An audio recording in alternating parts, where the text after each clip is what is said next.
Looks like the gang's all here! Yep, all ready. How about you two? Green and good to go? Paimon's ready! Haha, feeling nervous? Don't blame you. We're all a little out of our depth with this one. Okay, so, some time ago, Columbina was ambushed by the Doctor. It all happened pretty fast, and the last thing you saw was her vanishing into the moon's reflection. Yes, though at the time, all that the rest of us saw was the Doctor using some kind of power. The next moment, Columbina had disappeared, and you were falling into the sea. We have to get Columbina back. And whatever the Doctor's plan is in seizing the Three Moons Authority, we have to stop him before he succeeds. The Frost Moon Scions consider it our duty to rescue the Moon Goddess. I wasn't expecting so many others to come to our aid. So I want you to know that you have our utmost gratitude. Great. Well, first things first. Wait. Someone's here. We heard your footsteps. Although... You've been here for a while now. I take it you followed the Traveler, but I don't sense any ill intent in you. Come on.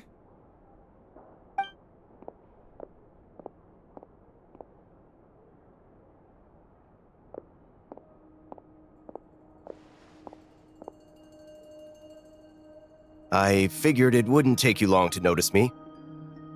I come bearing news from my lady, the Knave. Dottore went through the motions of returning to Snezhnaya, but it was obviously a facade. However, he has not returned to the Kuvaki Experimental Design Bureau, nor has he made an appearance in Nasha Town. Well, in that case, he'll be in his lab way up north. I always wondered why he applied for his own private pad. He was planning this all along. Tell them that Sandrone and I will go on ahead. If they still intend to pursue this matter, they should meet us at the research center in the northern tip of Nodcry. Nice of Columbina's two best friends to think of us. We appreciate the heads up. Our sincere thanks to the Fatui for your aid. Lady Damselette may have left our organization, but at least some of her colleagues remain genuinely concerned for her well-being. Not to mention that the Doctor's increasingly cryptic conduct gives us great cause for alarm. We have crossed swords many times before, but it's not personal. We're just on different sides. We don't lack humanity. And so, as fellow friends of Lady Damselette, it's only right that you should be in the know about this. Arlecchino's situational awareness has saved us a lot of trouble. I'll leave the map here with you. If you do decide to head to the research center, please proceed with caution. And remember, at least while you're in Nodcry, Lady Arlecchino's subordinates are your comrades if you want them to be. This is very accommodating of you. We can't thank you enough. Just doing my duty. I shall take my leave now. If you need us, you'll find us at the Experimental Design Bureau.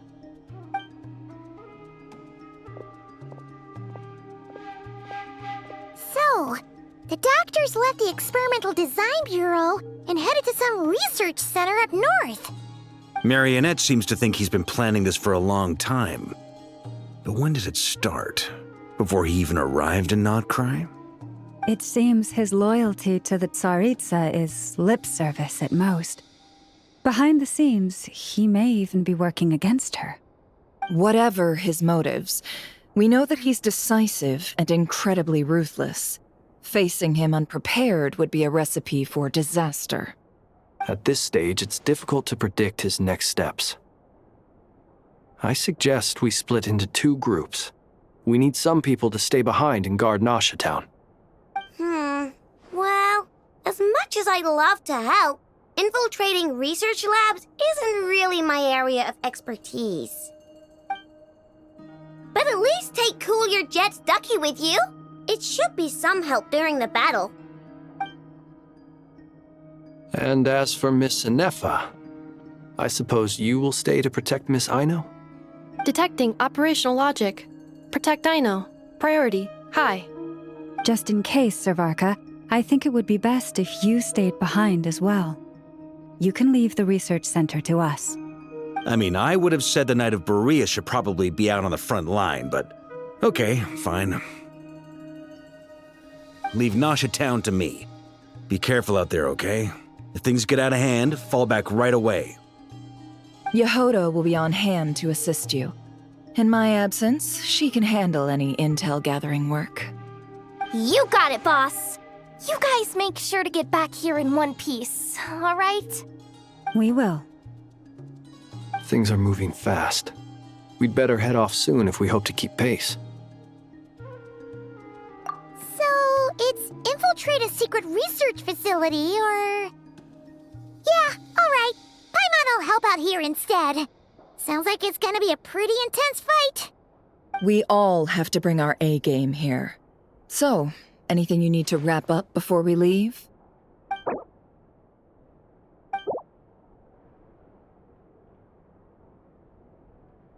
Then you'd better get going. Very well.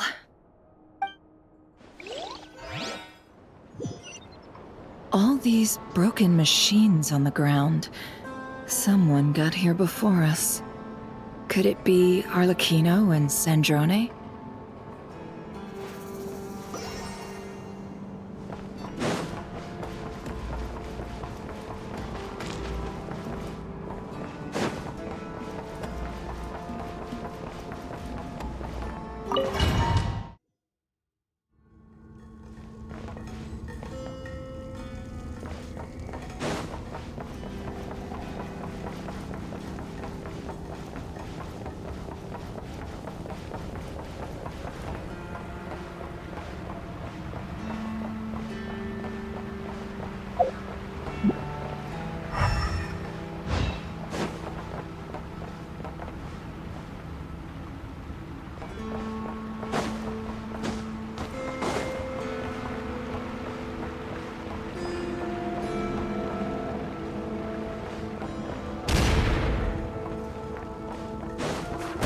That's quite a welcome party.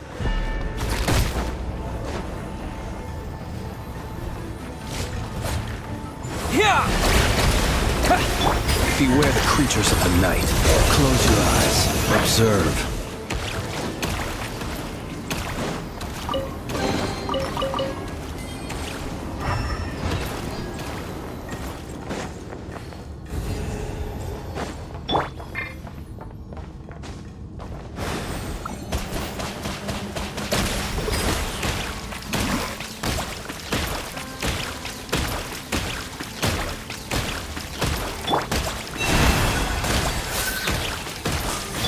It all adds up.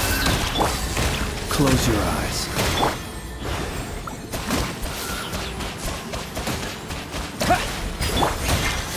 Poor last lamb.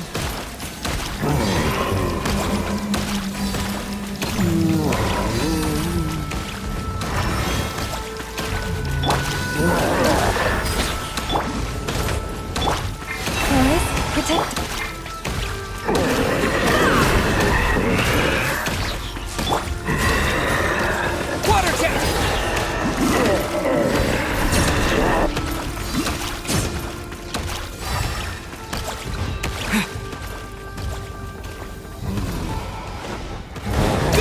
Observe.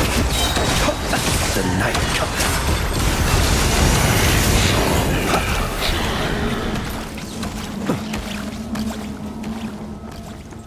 Get back! I said get back! Do you hear me? Why isn't it working? No! Don't come any closer! Don't!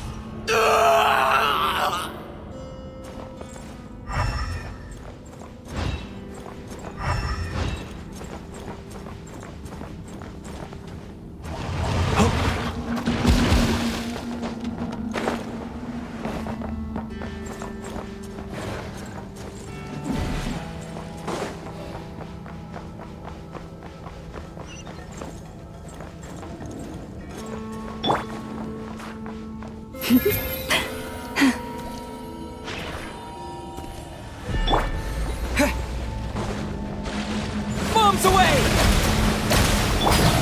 By the frost moon of old, leave this place. Can't hide the truth. The mystery unravels. It all falls into place. It all adds up. You poor souls. May your spirits find peace. Grab that key on the ground. We'll probably need it at some point.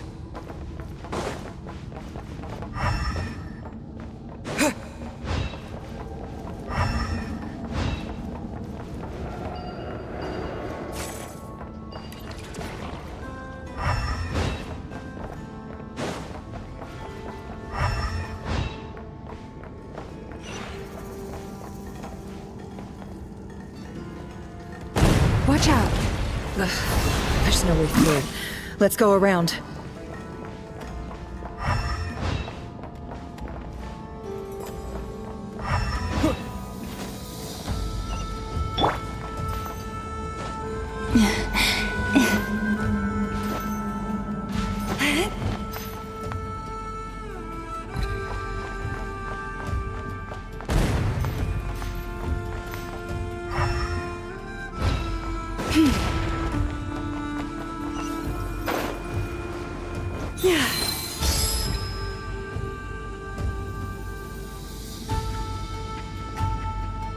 What the? Trespassers? Here? What's wrong with you people? We're looking for the doctor, and we understand he might be here. I see you're fleeing the facility. You looking to settle a score with the doctor? Good luck with that. I don't think you have many chances left. Perhaps. But you might have a chance to live if you start talking. 2 other Harbingers had the same idea as you. They're already inside. But what good is it gonna do? The doctor wouldn't do something like this unprepared. Seems to me that you're not too thrilled about being his subordinate. Also, is it just me, or do I sense monsters nearby? If you'd prefer their company to ours, that can easily be arranged. We need to know what the doctor is up to. Please, if you know anything at all, tell me. This is about more than us versus the doctor. His actions could have consequences for all of Nodcry, and perhaps even your homeland, Snezhnaya.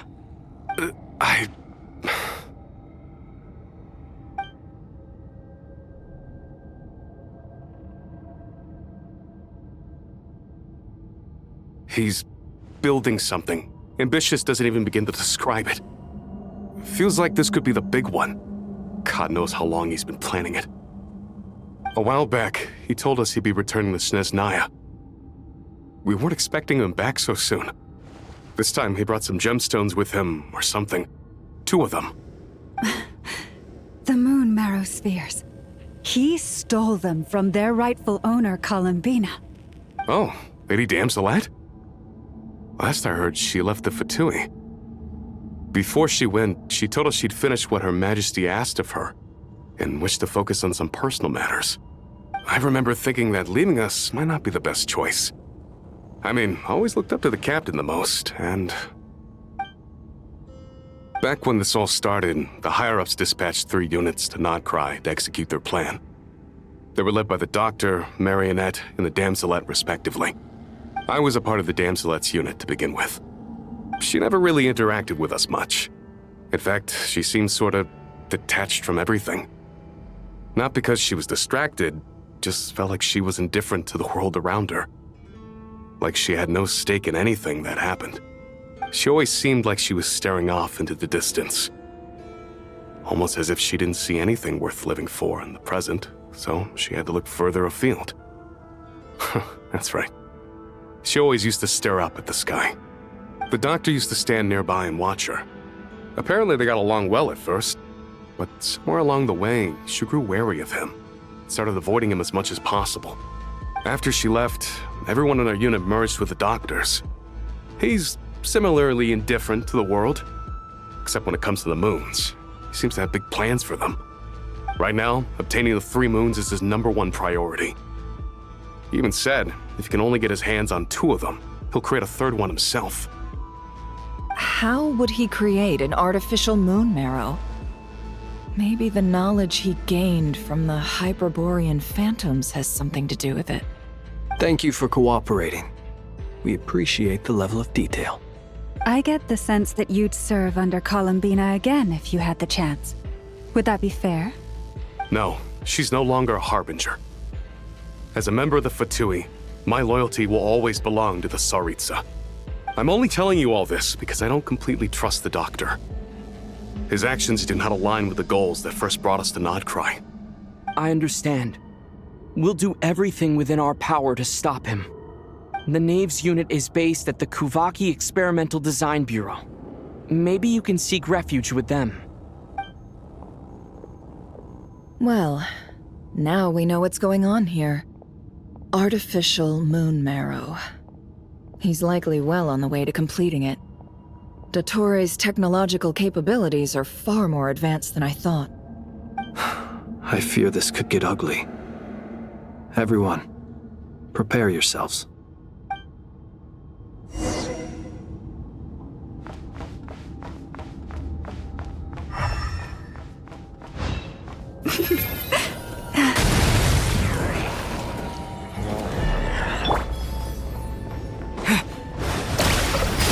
Be silent.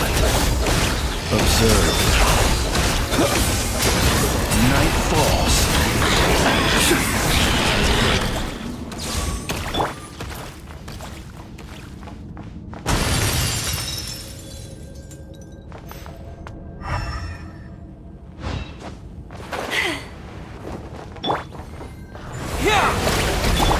With one heart, we pray.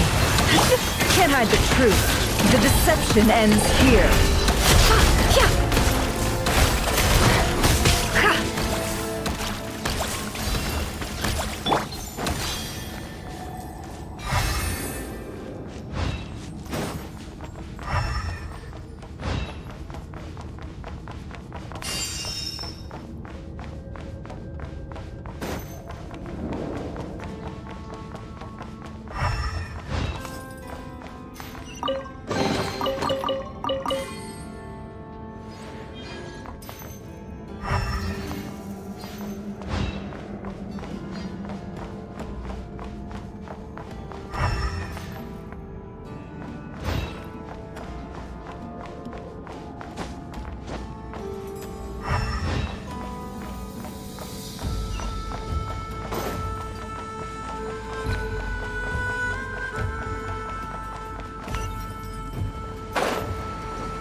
Welcome, one and all.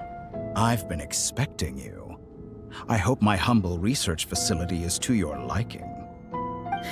Yeah, we really appreciated fighting our way in through a horde of monsters.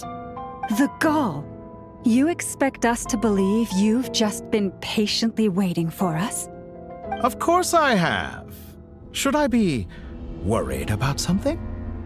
Everything seems to be going quite smoothly so far, and you've shown up right on schedule. First Sandrone and Arlecchino, now you. Ah, quite a surfeit of guests I've had today.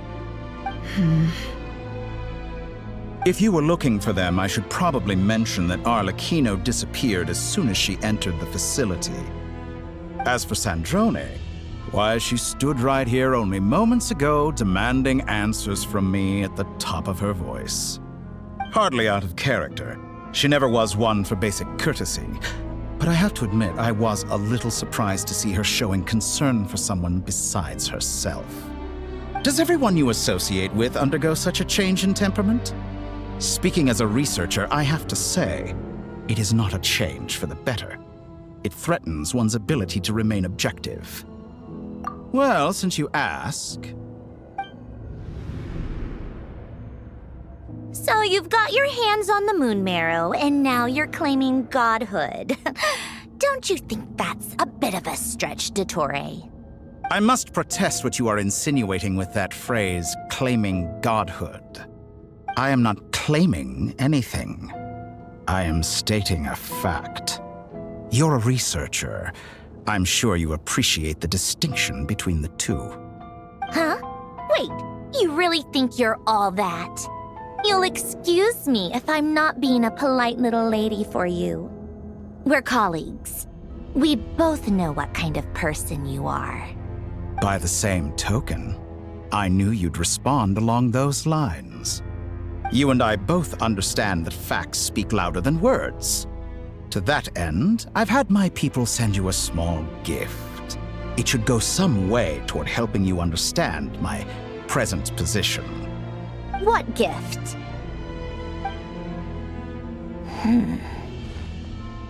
Where have all your troops gone? Who knows? Perhaps they are already marching toward a new world, following in the footsteps of an unknown god. As vulgar and arrogant as you may be, dear Sandrone, I have no intention of taking out my displeasure on your subordinates. They will enjoy equal rights to my own. You sent your people to the Experimental Design Bureau? That's the Tsaritsa's property. Yes, and I am very mindful of Her Majesty's instructions.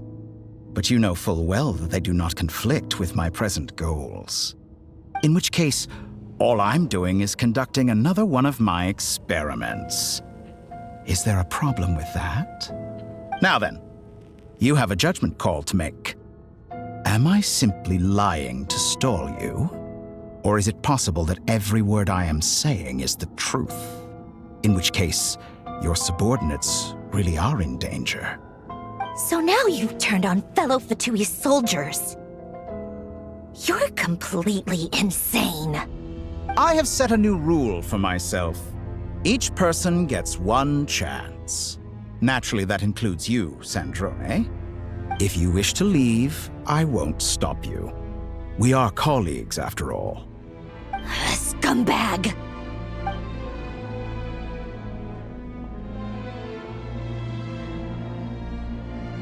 Still, I hadn't counted on Sandrone sparing any thought for the people of this world. Shame. I always found her self-centeredness to be one of her few better qualities. How can she ever hope to achieve greatness when she's so obsessed with protecting her little design bureau? It's more than a little disingenuous to speak of achieving greatness while taking hostages. Or does honor no longer mean anything to you? Honor? I have the marrow of 2 moons in my possession and will soon complete the construction of a 3rd. I will be the god of a new world. And you speak to me of honor? How charmingly naive. Those are sacred relics. You do not deserve them. In my view, many in this world do not deserve to be alive. And yet, I mercifully permit them to go on living, do I not? You'll come to regret your actions. Will I now? Let's see if you can make me.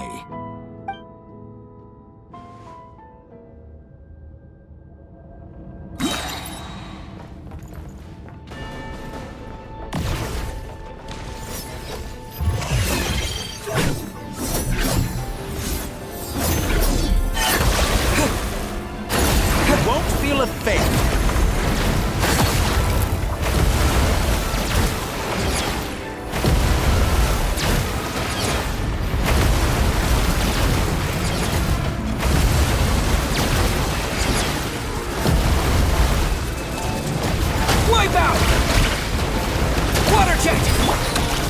The long sleep beckons. Your actions betray your fear of me.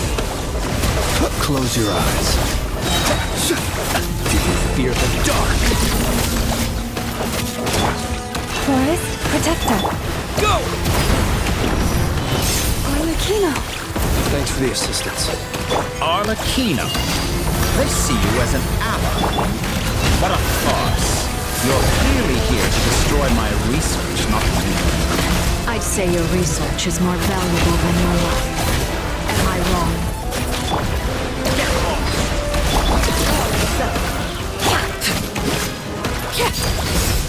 Shatter like a reflection. Be silent. Is that the best you can do? Close your eyes to dust.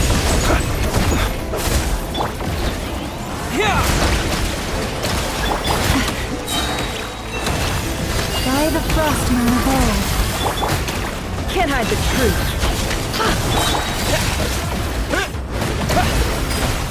Be silent. Observe. How disappointing. You poor lost lamb. Seek within. Your actions betray your No more fear of me.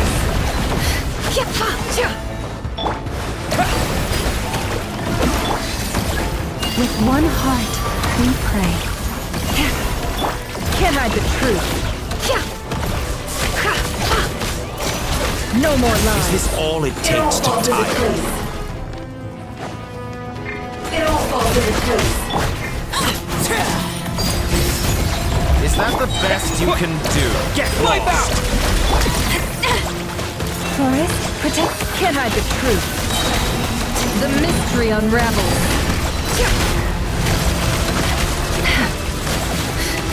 Dottore is too powerful with the artificial moon marrow in his arsenal. Fighting him is futile. Quickly!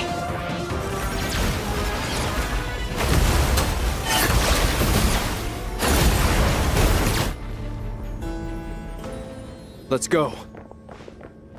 I've always thought it is wiser to flee than surrender.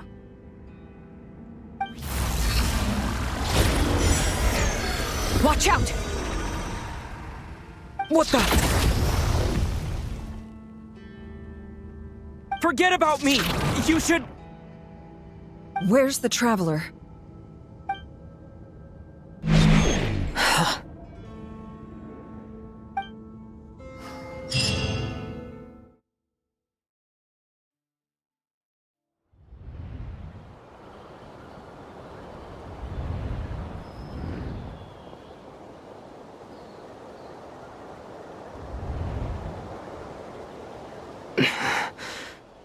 What just happened?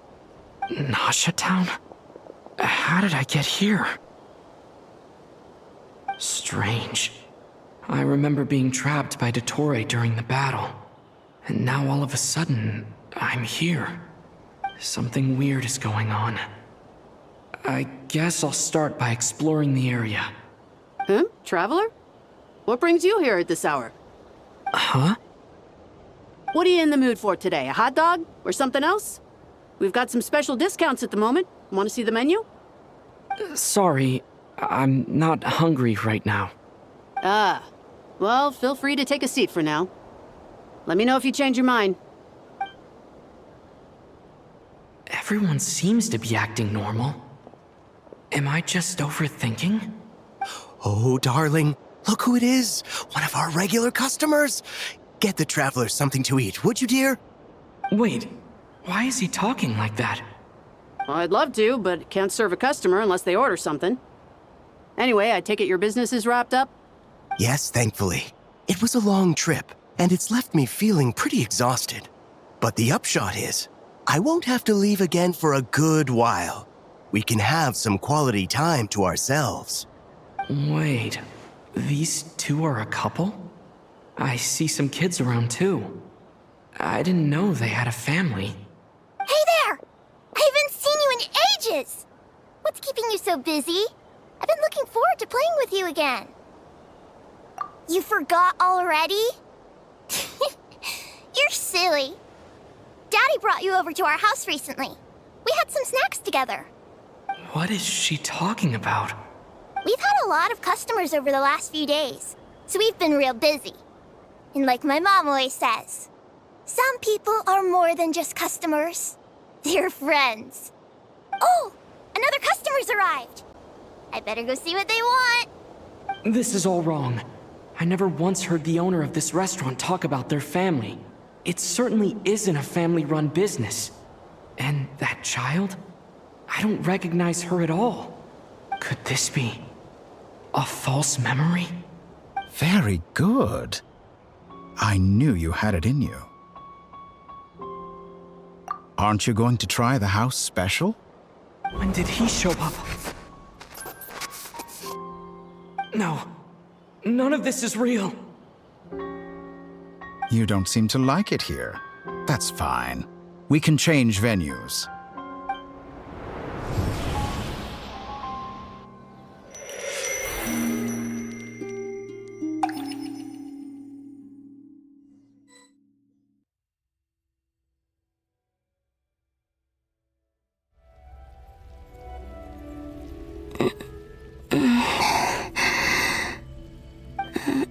I'm still alive. Where is this place? It took all my strength to open the moon gate, and then I leapt into it. So this is the moon's reflection? The mysterious realm beyond the gate?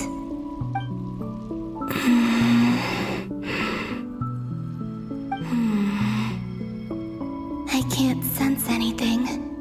I guess I could try opening the gate once more.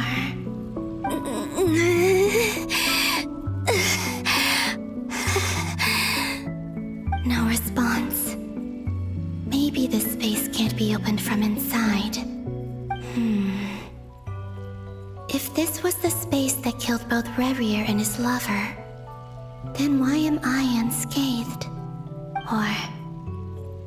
no, I'm not unscathed. Even the air here feels frozen in place.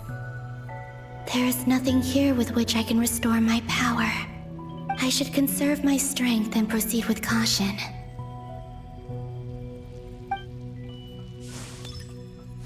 I don't believe Dottore's scheming will stop just because I escaped. If there is any chance that I can get back to the others, any chance at all, I must return.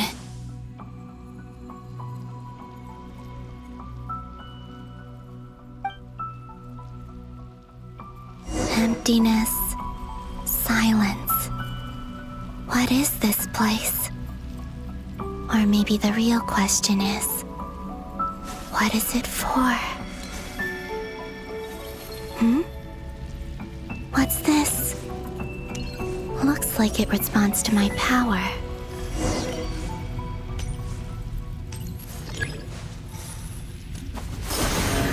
Golden. Like Kuvaki. Is it some sort of guide? And why does it feel so familiar? I might as well follow it.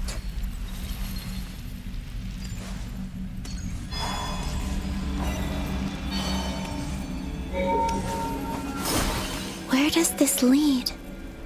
Could it be the exit?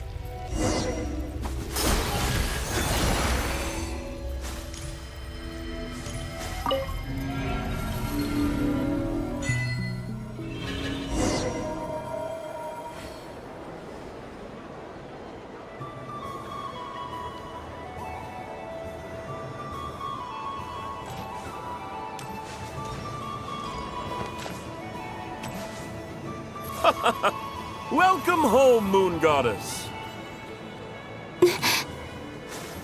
Is this Nasha Town? But isn't Moonbriar Night over already?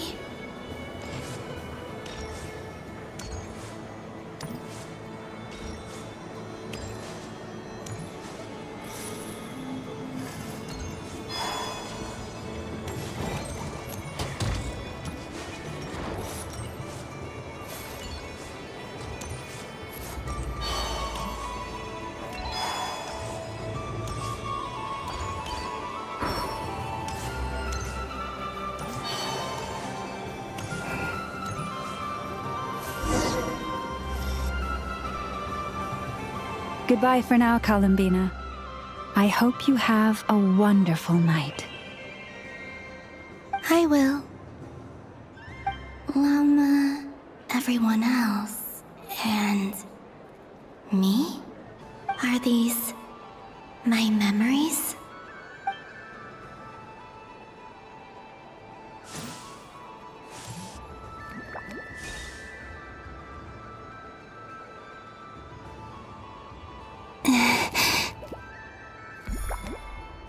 I can't touch them.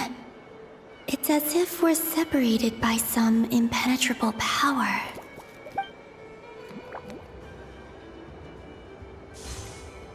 Over here! Over here!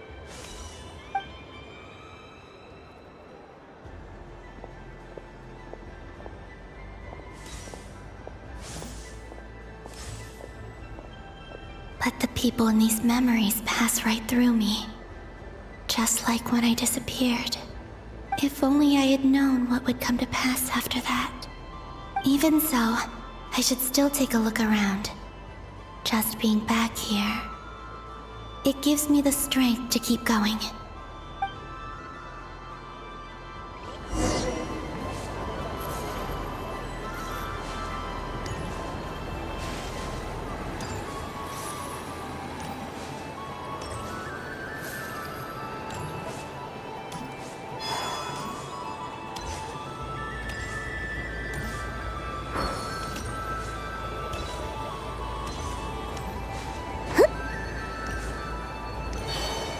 Welcome home, Moon Goddess. Oh, you're the genuine article. Alice was right. This moon prayer night was worth watching after all. Oh, yes. That was the fortune-telling stall run by Barbeloth from the Hexen Circle.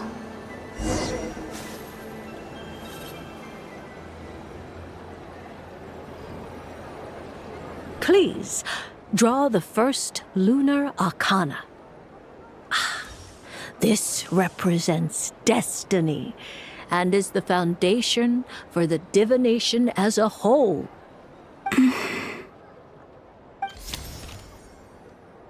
My destiny. I believe the card I drew was the moon. Now that I think about it, Barbeloth's divination was absolutely right. It's almost time to draw the last card. The one that represents the future.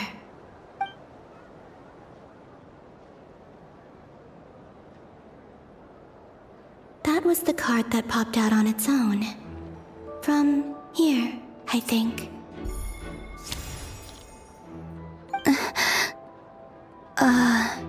Kuvaki Pulse? What? Fascinating. I've never encountered this before in my role as a diviner. What's going on? Did that card leave the deck? Because of my influence? All I did was try to touch it, and then... Maybe this memory space is not untouchable after all. Are there weak points in the barrier? Or... is it possible that there's more to this space than my memories alone? This card is death. I need to get to the bottom of this. I'll try touching something else.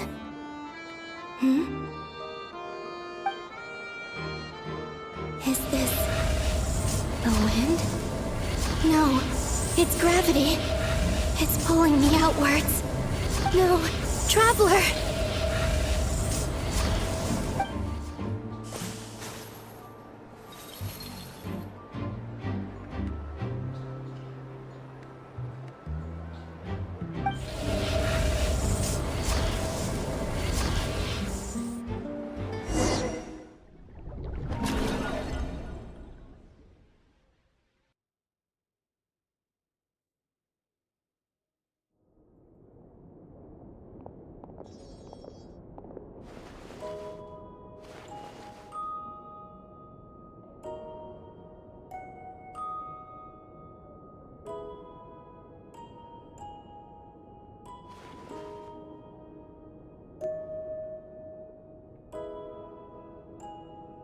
Haimon, listen to me.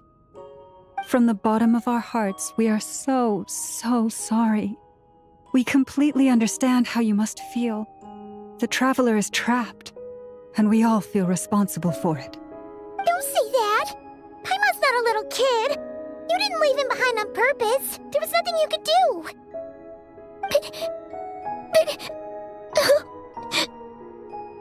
He's all alone in there!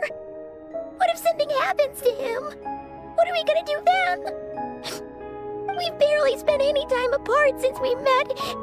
Is he gonna die? We must find a way to rescue him. We were all involved in the operation where he was captured, and we do not abandon our comrades. That being said, it won't be easy. Through conversation with the others on our return, we've arrived at a basic idea of what we're up against. Dottore's lab has clearly been in operation for a lot longer than we realized. We found many monster samples stored there. In all likelihood, they were materials he used to research his latest technology. We also know that through his contact with the phantoms of Hyperborea, he gained knowledge about the moons and certain Hyperborean technologies. Using this knowledge, he then fashioned an artificial moon marrow to serve as a replacement for the frost moon beyond the sky. Unlike Columbina, Dottore is not being rejected by Teyvat. And even with 2 of the 3 moon marrows, his power far exceeds all of ours combined. Once his 3rd moon marrow is complete, Dottore will have completely seized the authority of the 3 moons. Teyvat's most primordial powers will then be in his grasp. Does that mean... I'm afraid so. No one could have predicted this level of insanity. Not even from Dottore. And unfortunately, his insanity is coupled with an intellect and ambition that not even his peers in the Fatui can match. This is dire. Sounds like the world is done for. The 3 moons' authority can influence the very fabric of time and space. I dare not imagine what a monster like him would do with that kind of power. The trouble's already begun, I'm afraid. On our way back, we discovered that part of Nodcry is being enveloped by an unknown energy. We cannot ascertain what is happening inside. I'm convinced this is Dottore's doing. Not that there's any way to prove it. The issue is, we have no idea what his intentions are. The only thing more frustrating than facing down evil is knowing that it will surely come, but not knowing when. The Doctor is guilty of numerous crimes in Mondstadt as well. One of our knights, well, former knights, his father was murdered by Dottore. His ideology and methodology are a danger to everything in his path, from individuals to entire nations. He does not feel guilt, even when he acts against his own people. He doesn't see them as his own people, that's why. People like him see everyone else as beneath them. Right. He views other people only in terms of how they can benefit him. That's the basis of all his social connections. Granted, he's hardly the only harbinger to pursue their own interests. We all do. And Her Majesty is gracious enough to permit it. Still, her mercy has its limits. Dottore's actions have gone beyond even what the Fatui could have imagined. Usurping divine authority to become a god. For a servant of the Tsaritsa, that goes beyond being disloyal. It's treason of the highest order. We can't expect him to heed the Tsaritsa's will once he gains the 3 moons' authority. Even we harbingers consider him the most self-interested among us. Poor Traveler. Of all the people to get caught by... We have to go save him right now! Please! We gotta find a way! Paimon, I promise you, we are with you all the way. I get how you feel. I do. But it's gonna take more than strong emotions to take down an enemy like Dottore. What we need now is more information. Right. We can't even guarantee he's still at his research center. Before we can think about mounting a rescue operation, we need to confirm the Traveler's location. I'll find a way. Paimon knows, but... She's so scared. If anything happens to the Traveler... He might be the strongest person Paimon knows, but he's still human. He feels pain and bleeds just like anyone else. Then think things through before you stick your neck out. Unless you want to lose your head. Sandrone. Miss Sandrone, you're okay? Put the stuff over there, and be gentle with it. Am I okay? As you can see, I've had to move my whole livelihood out of the Experimental Design Bureau. It's been swallowed up by Dottore's energy field.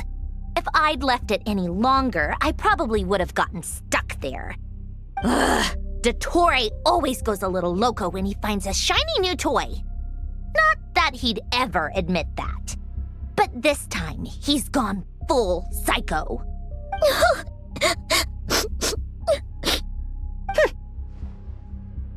Just go ahead and cry already. Sorry.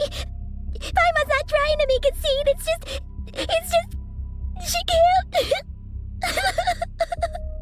Oh, Paimon. Let it all out.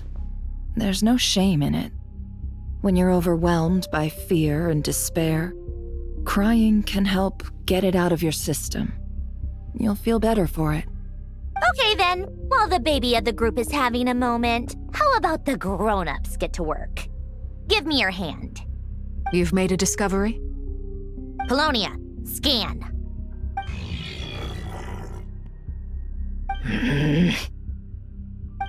You, hand, now. Oh, I thought you'd never ask, my lady. Curses! You're next, then you.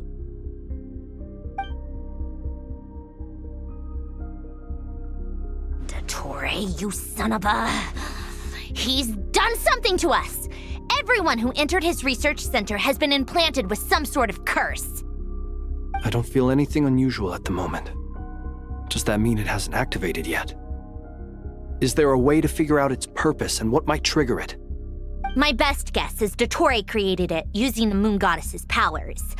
1 second, analyzing. Ugh! That friggin' maniac! So, what twisted game is he playing this time? The moment I analyzed the energy composition, some encrypted text appeared in my mind's eye. And when I deciphered it according to the Fatui standard encryption protocol, I got the following message. Feel free to run, or you will perish in nod cry. He's mocking us. Yup, he loves to toy with people. Only in this case, there might be more to it. But I didn't detect any murderous intent or malice either in the message or the curse's energy. As if this is him at his least malicious. Or perhaps all people are cowards in his eyes. Maybe he thinks the threat alone will be effective. What a despicable person. And he has the Traveler in his grasp. If I may, as unhinged as Dottore may be, he has always exercised great patience with the objects of his interest. I remember a comment he made when we first arrived in Nodcry. He said, "This world is, on the whole, an exceedingly dull place.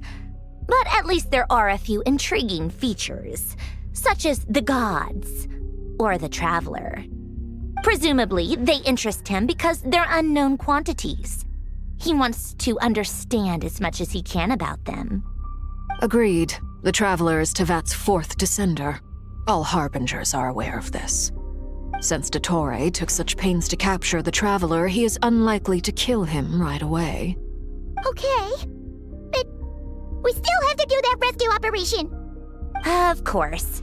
I also think we need to read between the lines with Dottore's message.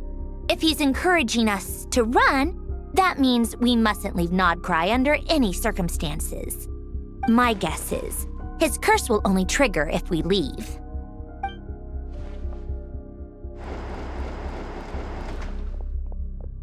We've discovered multiple energy fields. Albedo is still attempting to analyze their structure. He told me to report back first. Each field is slowly growing, swallowing up more of the surrounding area in the process. And the pace of their expansion has increased since we first examined them. He's probably trying to swallow Nodcry whole. His nefarious ambition knows no bounds.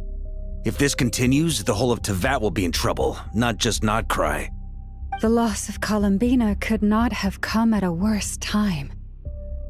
Do we think she's truly gone for good?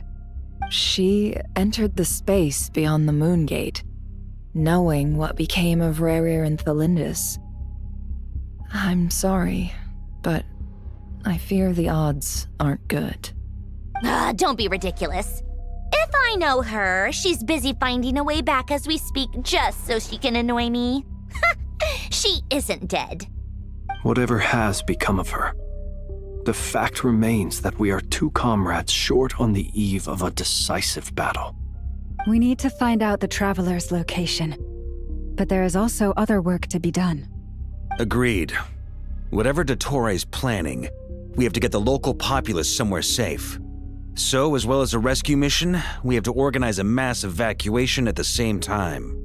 It would be best if someone could approach leaders of neighboring nations and negotiate emergency asylum for Nodcry's inhabitants. Can anyone handle that? Snezhnaya is one option. I'll see what I can do. This would be so much easier if the Traveler was here. No! Stop thinking like that, Paimon. Paimon will join you. She's pretty well connected thanks to the Traveler. Maybe it'll come in handy. Either way, that's what the Traveler would do if he was here.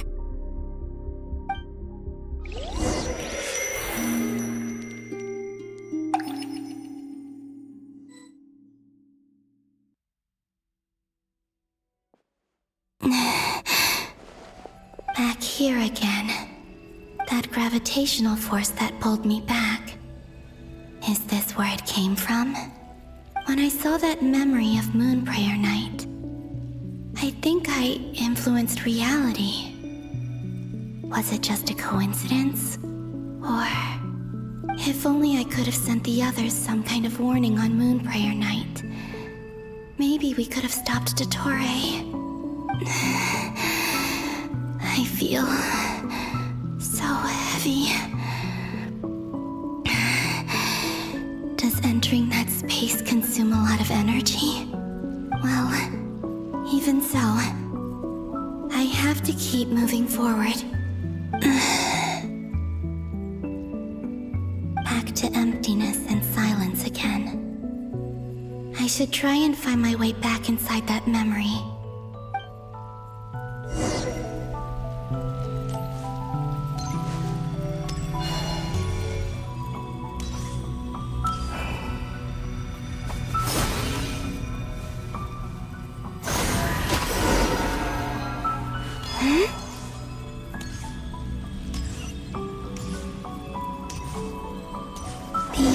From last time isn't showing up. What am I missing? Looks like I need to gather these scattered fragments.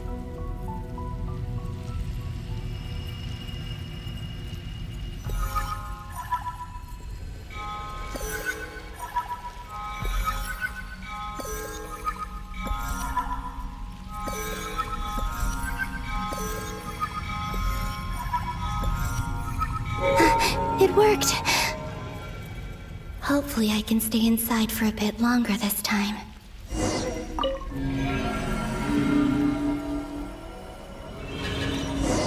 Ad Astra Abyssosque. Welcome to the Adventurers Guild.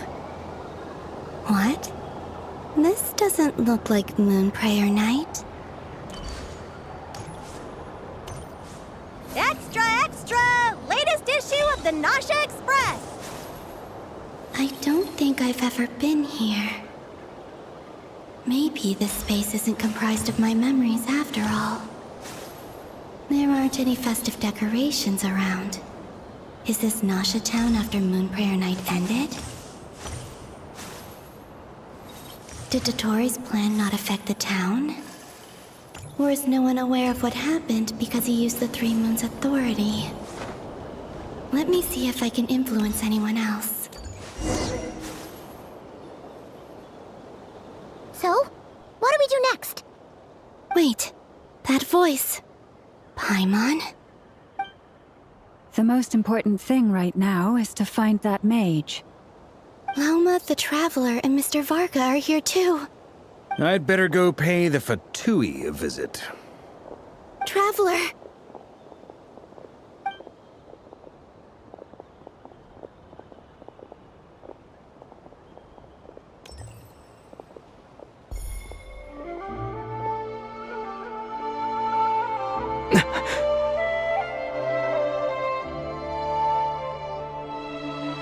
Columbina?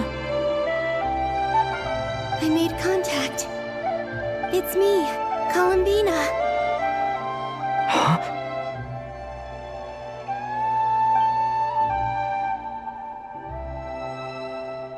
Traveler? Let's go! This is no time to be spacing out!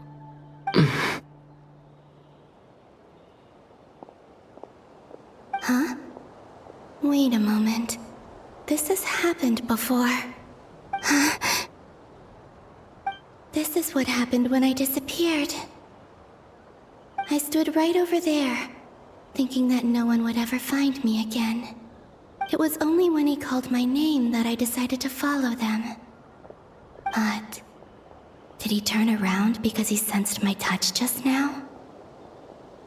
Is it really possible that from in here, I can change the past? If I keep following them, maybe... Huh? It's that gravity again.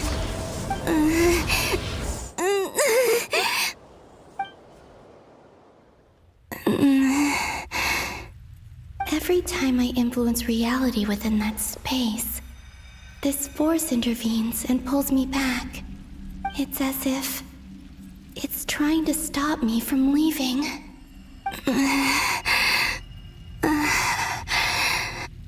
I'm getting weaker and weaker. I'll just have to try another approach next time. Come on, Columbina. Keep going. You have to tell everyone what happened.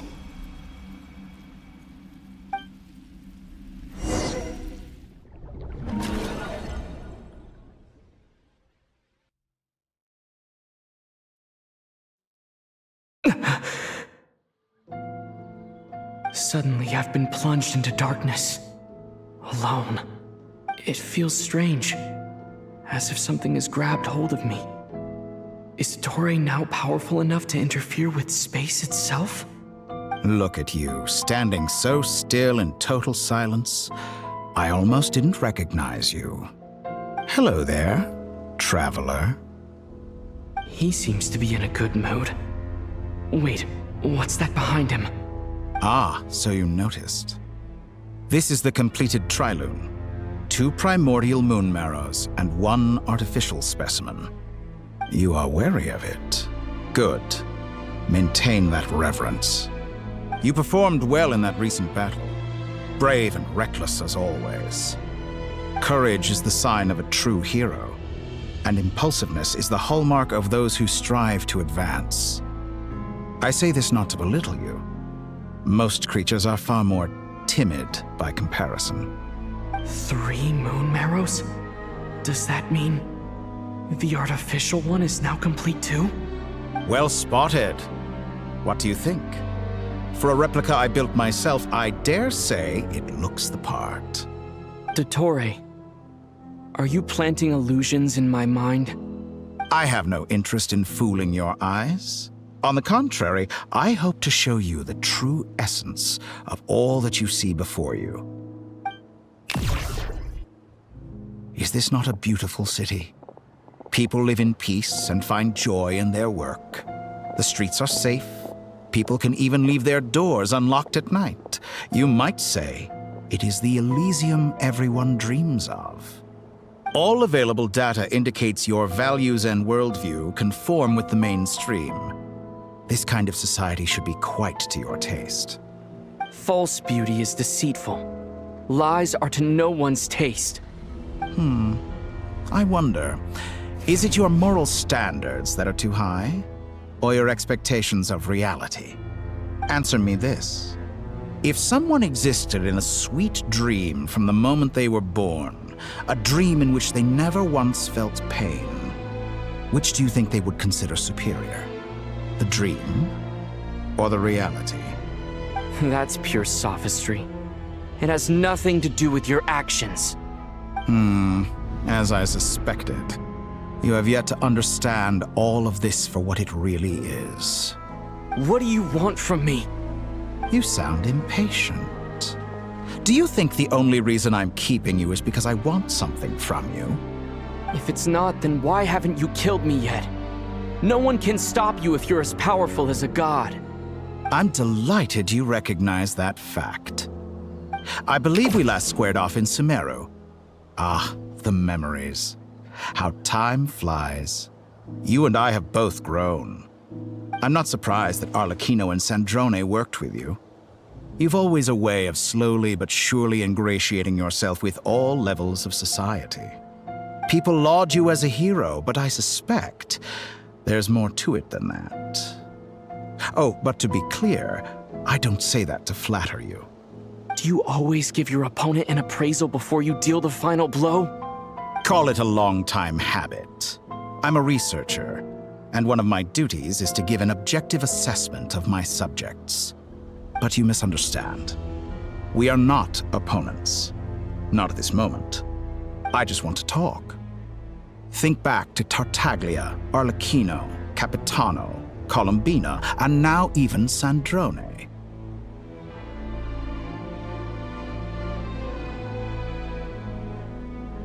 You've worked with each of them in the past. I believe you can work with me as well. What makes you so sure? Well, why not? Should the good associate only with the good and the bad befriend only the bad? I like to think we could have a more mature relationship than that. Surely you don't think all your relationships are grounded in friendship or shared ideals? People come together because it benefits them to do so. If you think of the people you admire, you must surely admit that they have provided some benefit to you. Morality, ambition, dreams. People have plenty of words to embellish the nature of their relationships. But once you break free from those ethical frameworks, you will see that the only thing connecting the two of you is mutual benefit. And that is what I'd like to talk to you about. We're finally getting into it. He's probably been planning to kidnap me for a long time now. But for what exactly? He has the authority of all three moons. I won't be able to gain the upper hand in a fight. Best if I pretend that I'm willing to negotiate for now. You say you're a god, but you also speak of mutual benefit. What could a god want that the three moons cannot provide? Excellent question. But before I answer, I would ask you the same thing. Gaining Columbina's allegiance was a rare and extraordinary feat. But the Moon Marrows are now in my hands, and I have the edge over her. For this artificial moon is not being rejected by Tevat. Her identity and lineage may have been a thing of glory in the old world, but they were also shackles that prevented her from ever integrating into Tevat. I, on the other hand, you may view me as a thief, but I have overcome that limitation. So what is it that the three moons cannot grant you? What stops you from negotiating with me to get what you want? I don't make deals with lying psychopaths. That's quite an accusation. Are you expecting me to get angry with you? Well, this is one aspect in which my personal growth has served me well. In the past, my less mature self might have been disappointed, perhaps even angry, over a small setback like this. Like when you and Lesser Lord Kusanali joined forces to oppose me, for example.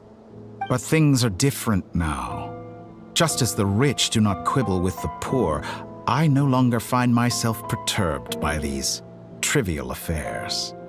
Human relationships end with conflicts of emotions and interests. But relations between humans and gods are different. And ours is even more unique. I have ascended to the highest heights and laid claim to unprecedented horizons. And you were no ordinary person to begin with.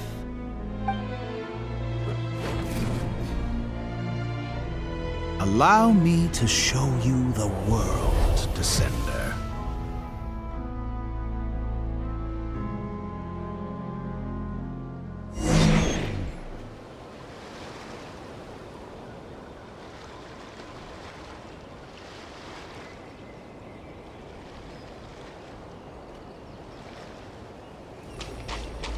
stand, walk, jump, sit, and lie down. These are the most common of behaviors.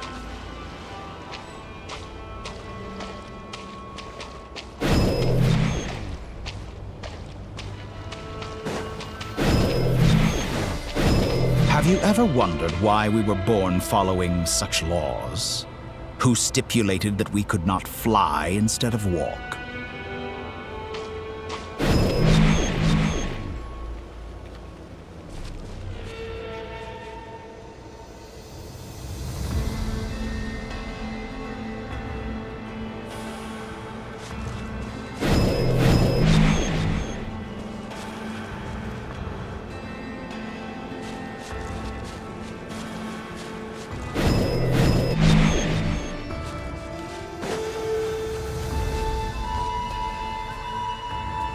Someone of your talent and experience must surely know of the 4 great rulers who serve the heavenly principles. They govern life, death, time, and space. One wounded by a blade will die from blood loss or infection, and one who falls into a lake will drown in agony. The elderly wallow in solitude, and the solitary age faster. Eventually, new life is born, only to embark on the same path of suffering. These 4 divisions anchor the world and shackle those who live in it. But they themselves transcend its boundaries, squandering the power bestowed by the heavens. All who live yearn for equality, but unless the gods prostrate themselves and profess that they are mere servants of the living, equality can never exist. Who makes the rules we must live by? Who has the right to restrict us? The limits of the body can be rejected.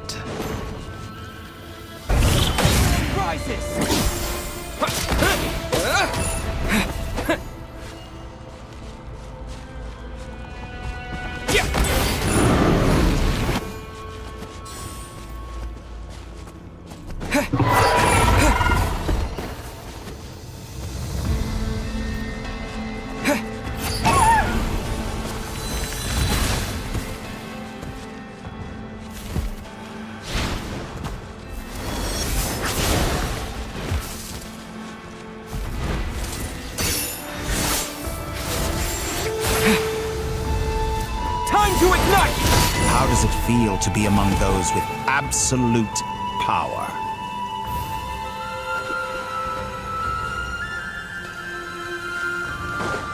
You cannot conceive the extent to which your flesh hinders your mind and spirit.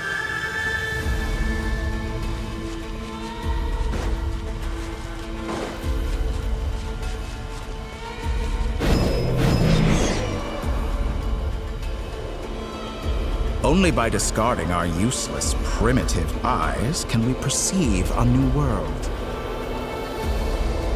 How narrow-minded we all were in the past. Why should the final answer of the world not be the power that predates those of life, death, time, and space? The power of the Trilune. Through it, I have glimpsed new experimental possibilities. Nature suppressed, authority exiled, souls controlled.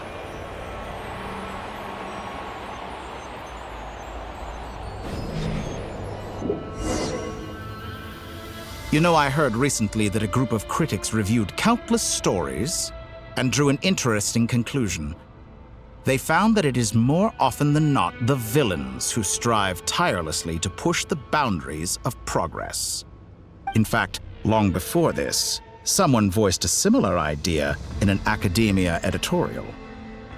I felt a great affinity with this perspective. I have never been afraid to step up and play the role of the villain. Fanatics are trampled down for their transgressions, and those who transcend are rebuked for their audacity. And so, the majority of creatures are too timid to follow my lead. But all sacrifices made during my experiments have been worthwhile, as you can now see. I can offer you something new, something unique, precisely because I am a villain. Think about it. We are eternally bound through mutual interest. Can you truly say you would never turn to malice if it could give you the life you dream of? After all, what value do perfection and purity really have? They are fragile and feeble things, utterly tedious. I say, better to be governed by a flawed humanity than a gnosis. The true seeker of knowledge is the villain who undergoes countless tribulations in pursuit of their goal. I'm sure many people have told you that you're different. Because I'm a descender? Exactly. Very clever. But what has that got to do with you? I do not conceal my wicked deeds, my selfish desires, or my greed. A true researcher must act as I do if they are to understand and speak of the truth. And yet, a knowledge seeker like myself will inevitably grow tired of studying Tevat beyond a point. You have traveled to all corners of the world and met many people. Along the way, there have been moments when you were misunderstood or even became a wanted criminal. And all the while, you have spent your days doing some of the most mundane jobs in the world. You fight and toil, claim minuscule rewards from my friend Pantalone, then you fight some more, winning some battles and losing others as your search goes on. And this cycle continues, with no end in sight. Surely you must sometimes grow weary of being stuck in this same loop day after day. We're completely different. I embrace everything that life throws at me. I am engaged in every step of my journey. How does that make us different? I too embrace what life brings, researching everything that interests me. Think of all the novel things I've managed to create, like the artificial moon marrow. Don't you see? As unique a specimen as she was, even Columbina is not irreplaceable. Take that back! She's gone because of your actions! I didn't say that to anger you. Though admittedly, I don't see what there is to be angry about. Anything Columbina could do for you, I can do better.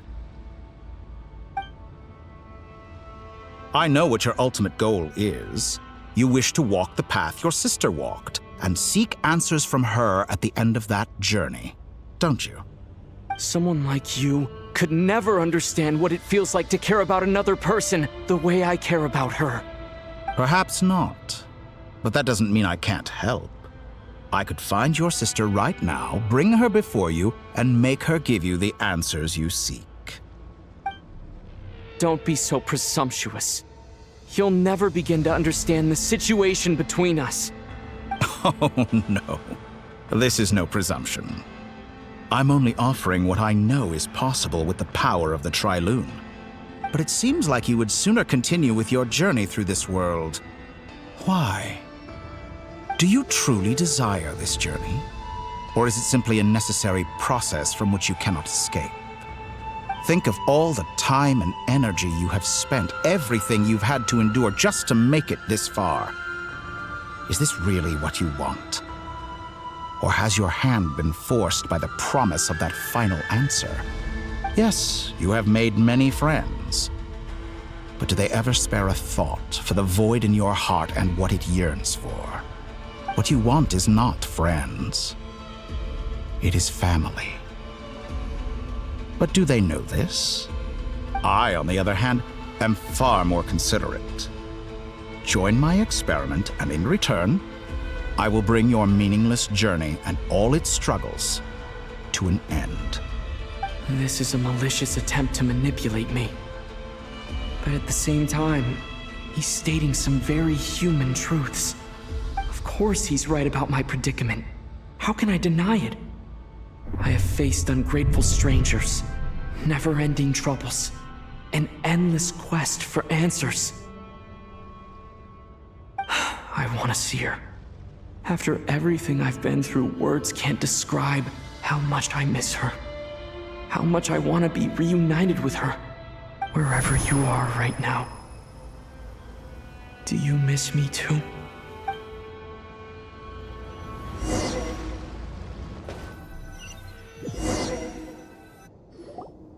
All right, everyone. Our next mission is clear.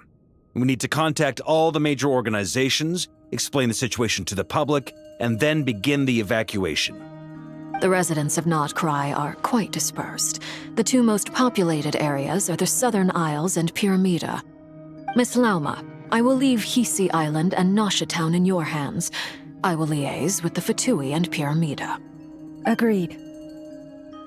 We will reach out to Natlan and Snezhnaya. Anyone found north of the Experimental Design Bureau should follow the Fatui to Snezhnaya. As for those dwelling south of that line, I will ask the Voynich Guild to help persuade them to leave. Then I, Mr. Varka, and the Frost Moon Scions will escort them to Natlan. The Voynich Guild has dealings with the Curatorium of Secrets. I will send them a letter vouching for your credibility. Yehoda, you should help Lauma. This is too big of a task for one person. My wish has come true. You're willingly lending me your most capable employee for the day. Well, good for you if all this only takes a day. Of course, if it takes any longer, I'll be charging a fee. Boss, wait! Don't I get a say in this? Oh, I'm sorry. Something to add, Yehoda? Well, no one's more important to me than you, boss. And remember how Lauma healed your eyes after that big battle? I think that's worth at least 2 or 3 days' work for the Frost Moon Scions. Are you completely incapable of acting in your own self-interest? Or do you simply devalue your own labor? Are you sure you don't want to come with us? Who will see to our other work if we're all busy evacuating residents? Sandrone insists that Columbina is still alive, and we have a traveler to rescue. There's much to be done. But boss, I'm just worried that... Well, Nefer, I'll link up with you once my tasks are complete. What makes you think I'd need you to do that? I'll need it. And considering the way you approach certain matters, I think you'll be better off with me present. That's quite enough. Just focus on your work first. I bet we're in for an uphill battle here. But we can help out too. Inefa and I are gonna help Nasha Town's residents carry their stuff. Loading schedule. Store essential local research data and technology samples, then escort the people to Natlan. Understood. I will execute this to the best of my abilities. Great stuff. Thank you, ladies. I've contacted the Lightkeepers. A colleague of mine will join us shortly. I will persuade them to conduct a thorough search of the region to ensure that no civilians get left behind. As for me, I guess I'll be making an early return to Sumeru. I think it's important that someone informs the Dendro Archon of what's going on in Notcry. Roger that. Someone should inform Mondstadt, too. Mr. Duran, can I trust you to handle that? I think you fly faster than any of us can run. As an added incentive, get there fast enough and I'll see about getting your gliding exam waived. Really? Ha! Mission accepted, sir. I intend to stay behind and help Miss Sandrone with her research. She has some alchemy-related questions that she'd like me to explore. She recognizes your expertise, then. I wish you a fruitful collaboration. Thank you. In truth, I was surprised to hear her express an interest in subject matter outside of machines. I believe she has been investigating some Fontanian technology recently. She made a point of bringing the relevant materials with her when she left the Experimental Design Bureau. She's sorting through everything in her room as we speak. I should mention that we have one other friend who isn't present. He hasn't made his position in all of this clear. But if we know anything about him, he's likely investigating on his own. Paimon's been very quiet today. But I know how close she and the Traveler are with the Natlanese. She should come with us to the border. Okay. Paimon will do her best. Make sure to heed Sandrone's warning. Many of us have been cursed by dottore. As such, under no circumstances should anyone cross national borders. Remain within Nodcry. That aside, personally, I have faith in Columbina. Things look grim, sure, but who knows how it'll play out. Same goes for rescuing the Traveler. Both of them are important allies and friends. We'll be counting on you to gather intel on them, Miss Nefer. Oh, wonderful. You're all here. That voice again! Nicole? Whoa, that was loud! And it came out of nowhere. So mysterious. Sorry, this is the only way I can speak to you all right now. Please accept my apology. Anyway, time is short. I'll cut to the chase. We're still facing quite a catastrophe here at the world's borders. Alice has roped in every Hexen Circle member she can get a hold of, except for me. She told me I had to come and help you all out as a matter of urgency. I quote, "You love talking, don't you? Well, now it's finally your time to shine. Take these. Make sure the whole party gets one each. You'll be in charge of making sure everyone stays connected." Huh? Is this a Dodo communication device? Scanning. Unknown device. Analyzing. Unknown device. Conclusion. Cute. Affirmative. It is cute and good. I believe that I quite like it. This is no ordinary Dodo communication device. It's my very own special modified version, specifically... sorry. I almost went off on another tangent there. Anyway, help yourselves. It will allow us to communicate over long distances within Nodcry.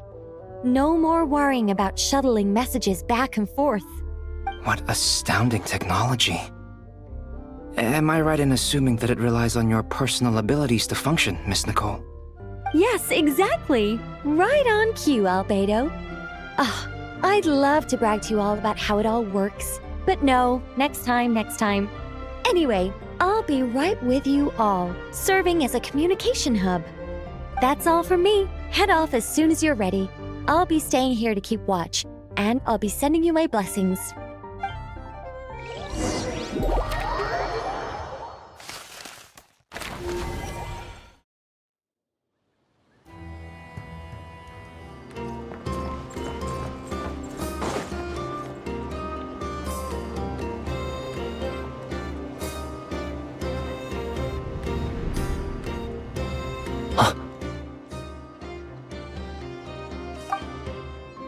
Sir Flint. Perfect timing. I just arrived myself. You are most considerate, Master Ilua. But in fact, I know you have been sitting here for quite some time. If you saw me, why didn't you say something? I was curious to see how long you could sit still for. Also, shouldn't you have managed to sense me approaching? That would be a first. You always seem to appear out of thin air without making a peep. Also, how many times do I have to tell you not to address me as master? I don't qualify. I beg to differ. Why should a young man so well versed in social graces as yourself not be worthy of that title? Please, Lord Flint's... Sir Flint's. I'm begging you, don't flatter me into complacency like you do with everyone else. You understand me better than most. My newest acquaintances tell me I love complimenting others. What do you think? I think they don't understand why you do it.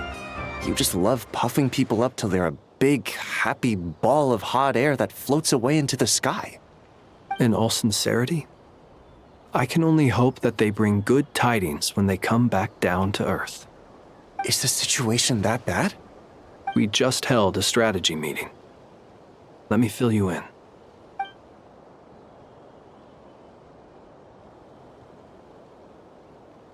In short, we need everyone gone from Pyramida. We also need a team of Lightkeepers to scour the more remote regions of Nodcry for civilians to evacuate. I only hope we have enough personnel. We do.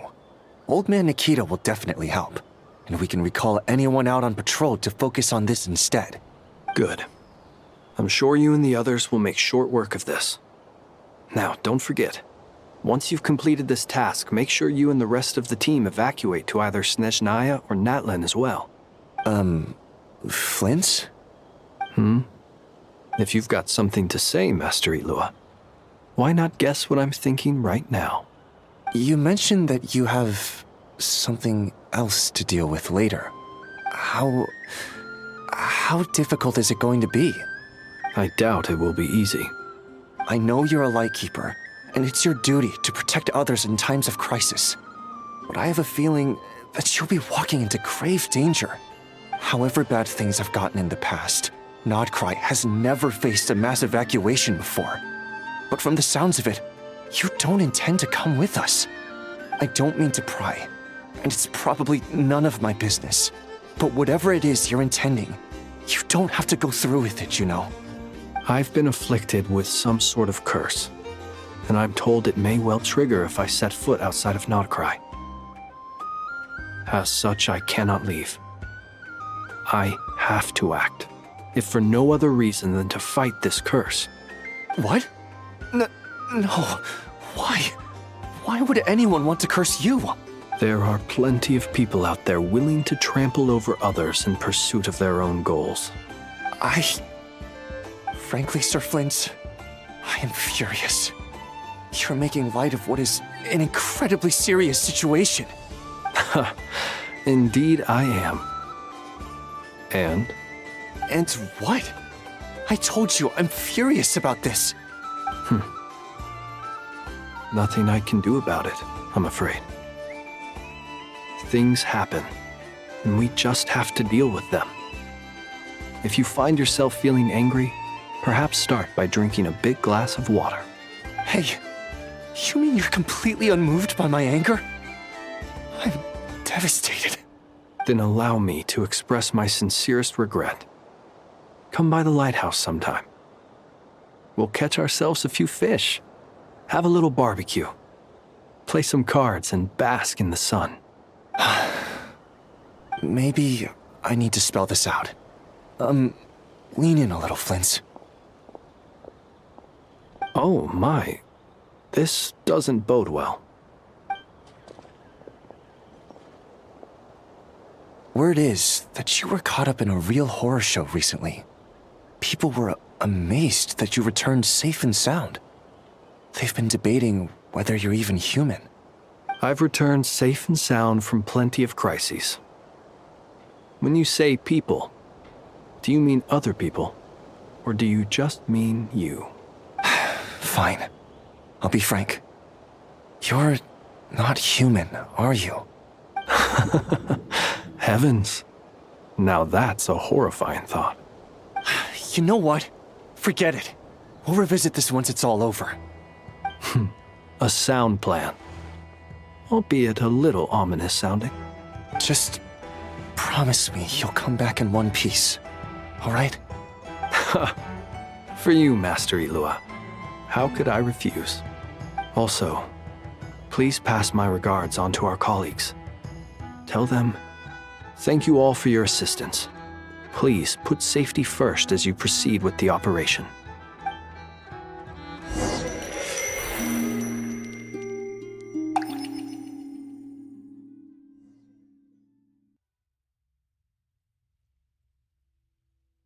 I have to keep searching for a path toward reality.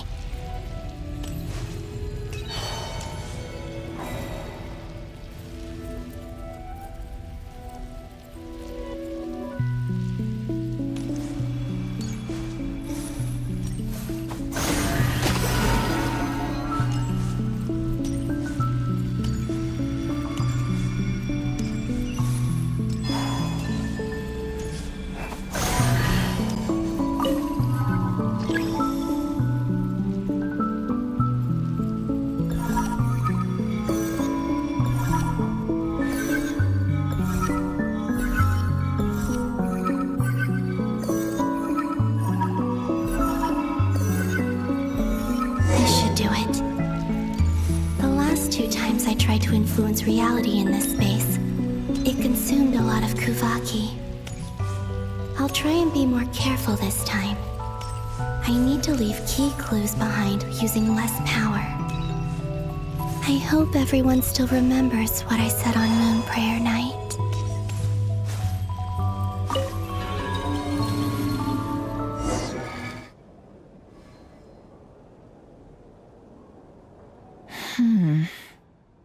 Nothing here either. Flints? Ah, Miss Nefer. What are you doing here? Unless... I just spoke with Itlua about arrangements for the search and came for a walk nearby. As for you, why would... It appears we think along similar lines. And neither of us likes to accept things at face value. As well as figuring out how to gather intel on the Traveler, I wanted to confirm some of my own suspicions. Also, we'll need to bring a lot of force to bear against dottore, even if we're only looking to rescue the Traveler. We can't leave anything to chance. You don't think Columbina perished either, do you? I'm merely considering the possibility that she survived, just as you are. How much can we really know about a deity like her anyway? Do you remember what she said on Moon Prayer Night?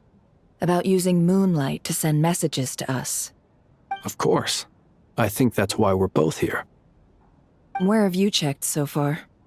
I've been focusing on the outdoors. Anywhere the moonlight shines. I checked most of Nasha Town, but didn't find anything. I checked the Curatorium of Secrets, and a few rooms where I thought I might find some leads. But no luck here either. The only places I haven't looked yet are the rooms in the flagship. But process of elimination isn't the only thing that brought me here. Oh, really? What's your other reason? After all that build-up, our mystery ally never showed up even once!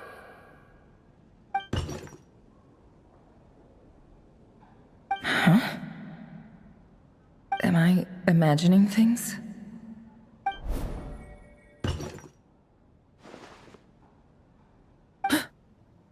Come on, let's see what's going on. Oh no. I knocked over a vase as soon as I came in. It must have been caused by a Kuvaki fluctuation when I entered the space. Although, it seems like I'm not about to be pulled away this time. It looks like as long as I'm careful with my actions, it doesn't count as influencing reality. Anyway, is this the flagship? The Traveler mentioned that's where he was staying. I only went into the lobby last time, so I've never actually been here before. How does this space work? If nothing else, I can now be sure that it is not simply memory. He mentioned where his room was. I think it's this one.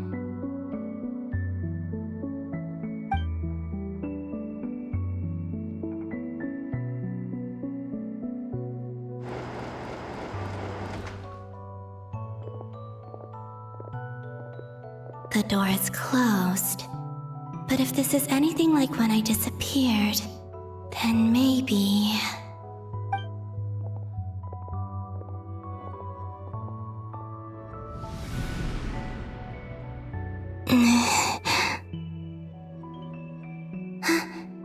I'm in. He and Paimon aren't here at the moment. I hope he's okay. I wonder what happened to him after that battle with dottore. Best not to dwell on that for now. I need to try and leave them some clues. Please, Traveler. I really hope you find this.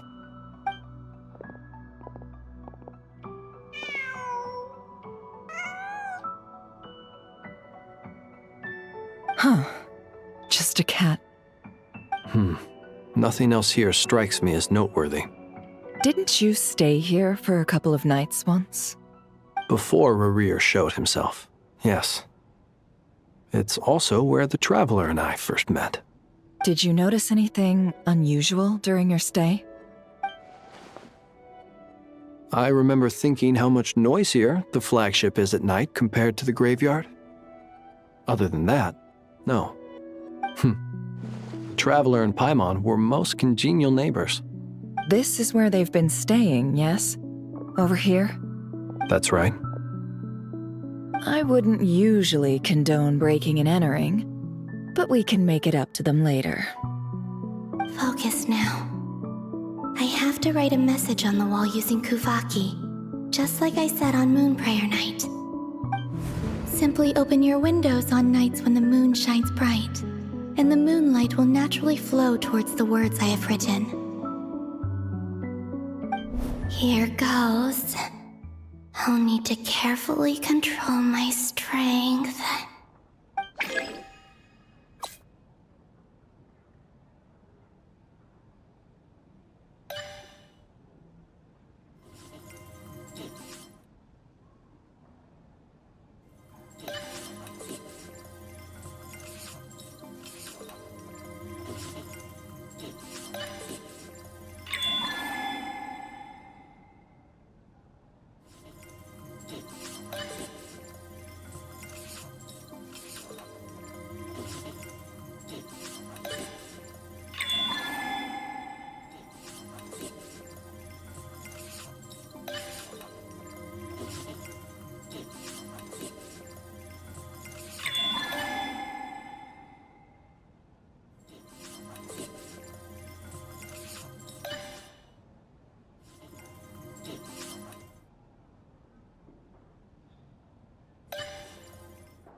There's a noise outside the door.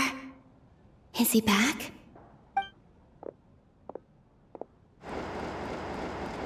Please, you have to see these words.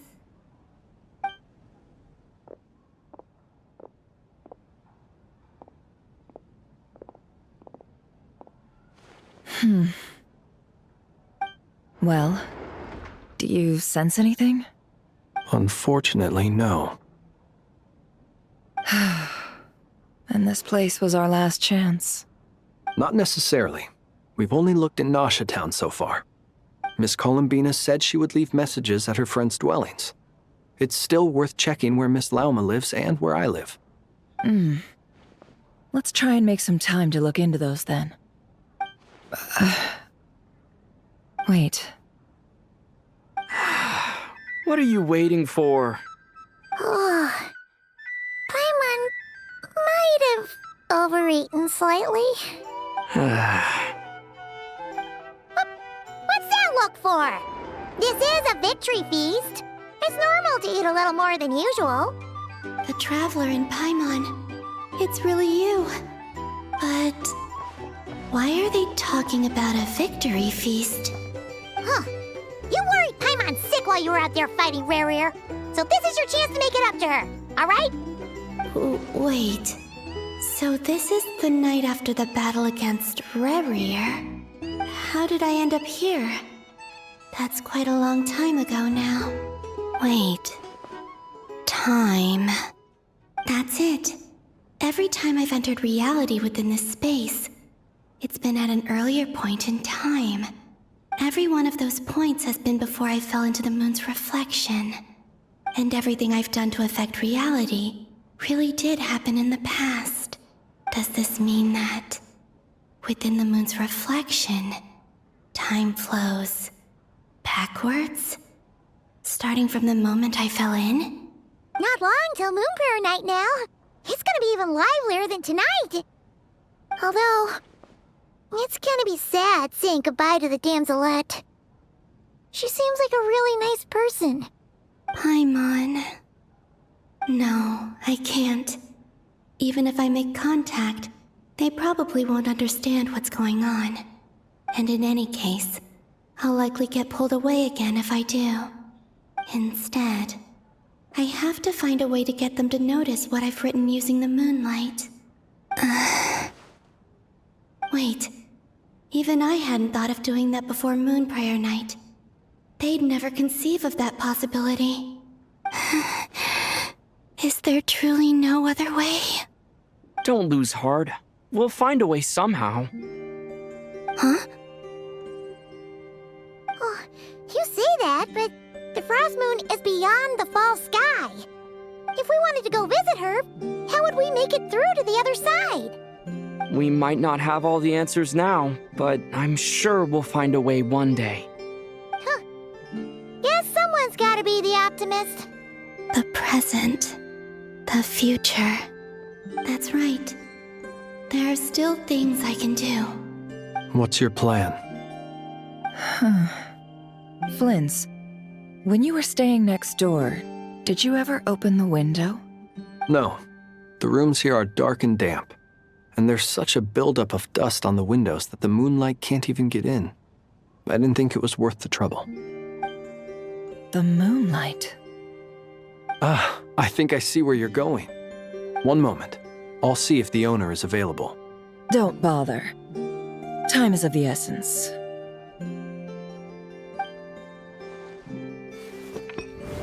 Time. Even if no one sees what I've written at this moment, maybe someone will remember what I said after Moon Prayer Night. I need to write down as much information as I can. And maybe one day... Huh? What's up with you? You can't even hold your cup steady. Are you getting tired? A little. Well, you should probably hit the hay then. You've had a really tough couple of days for you.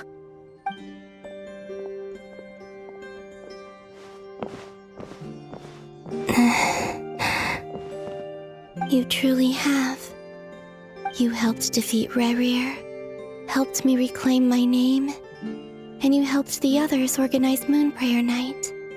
Wherever you are right now, I'm sure you're still fighting against the injustices of fate. This is all I can leave for them. How I wish I could stay here.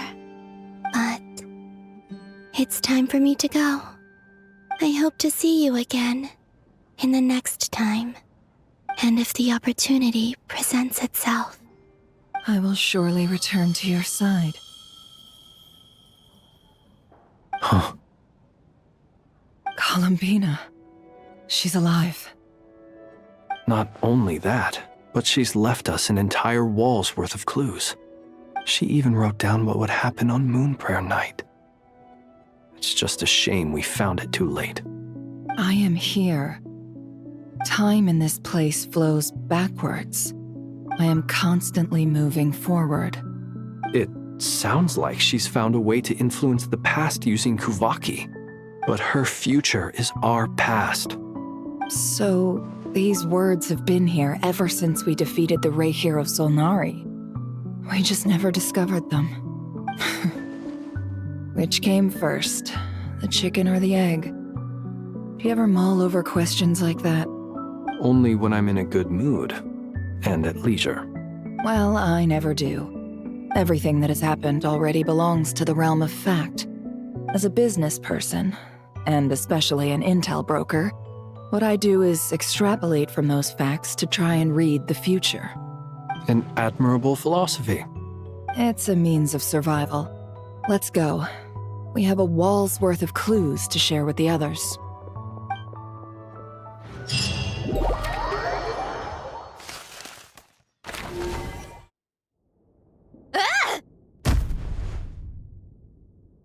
It appears that the doctor's energy signature has changed to something similar to Kuvaki, but not like the Kuvaki we're used to. Nodcry's Kuvaki devices will only have a limited effect on it. I can see why you've chosen to place your hopes in alchemy instead. Also, I must say these books are rather profound. My subordinates just shipped them in from Fontaine. Some of them are from the Narcissenkreuz Ordo. Some are incident reports from Petrichor, and then there's a few test reports for these junk machines. Additionally, after some further scanning, I've discovered something extremely annoying. What's that? Teyvat's skies contain multiple moons. A long time ago, when I did my first scan, I detected 3, just as the legends say. But when I checked again just now, I detected 4 moons. So there's one extra? Yeah. Originally, I thought that if I could still find 3 moons, that would at least mean Columbina's still alive. But then it occurred to me that apart from the frost moon, Tevat's moons are just husks. And husks surely shouldn't show up in the scan, since they're not alive. It's weird, isn't it? If we can't even distinguish between a dead and a living moon, how are we supposed to know whether a moon goddess is still alive? Or does this mean that the moon marrows are equivalent to the moons themselves? It's certainly possible. In which case, the 4th moon you detected may be Dottore's artificial creation. So he wasn't bluffing. He really built his own moon marrow. Ugh! I'm so mad right now! It's easy to get overwhelmed when you have too much on your plate. Maybe you need to relax. Perhaps try going for a walk. Or simply take a few deep breaths. Nothing can calm me down at a time like this. I need more time, and I need progress.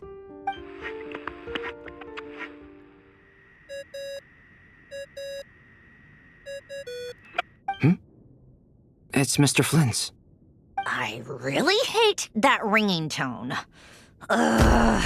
First the 4 orthants of the Narcissenkreuz, then moon marrows. Now what? Oh, sorry if we're disturbing you. Might I ask what's troubling you? What do you want? We're busy. Are you still at the Curatorium of Secrets? Yeah. Look, everyone else is still out, so there's no hurry. Plus, I'm busy, so I would appreciate if you gave me some space. Even though we have crucial intel to share? Fine. I'm listening.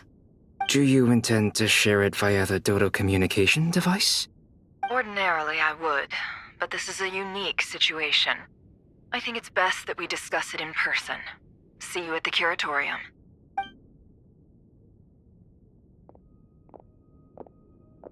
All right, then. So, what's the situation? The rest of the team is still out working on their missions and evacuations, but we've decided to fill you in on the most crucial information first. Sandrone, you were right. Columbina is most likely still alive. That's the best news we've received in a while. By a long way.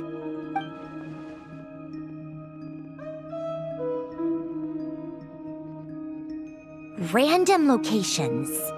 Appearing in reverse order? Are you serious? So not dying isn't enough for the moon goddess, huh? She has to show off too. Anyway, does this mean we can deduce her condition from the moon marrows? Miss Sandrone, there's nothing wrong with simply admitting that you're happy to hear the good news. I'm not. And she's the least of our problems. We're facing a huge crisis. If she can't control the flow of time in there, she's just gonna keep moving backwards. Different points in time won't intersect, and she'll never find a way out. Let's say life begins with a drop of water. When did time begin? The moment this planet came into being? No, that's not right. Her final destination would be the moment at which the space she is in was created. But it doesn't seem like we can influence that space from the outside world. So how can we help her? Also, if she's alive, Rerir and Thalindis might be too. But as far as we know, neither of them have come back out. That space may not have an exit at all. I'm afraid I must concur with Miss Nefer in this. Can't exactly argue with that. Let's leave it there for now. I've taken notes on everything you said. Will it help with your research? I doubt it's gonna help with breaking Dottore's energy fields. But who knows when it might come in handy. Better to have it all written down than try to remember everything when I need it. All right, I need to get back to my research. Mr. Albedo has made a lot of suggestions that will require my undivided attention. Sure, I'll stay here. I have things to work on.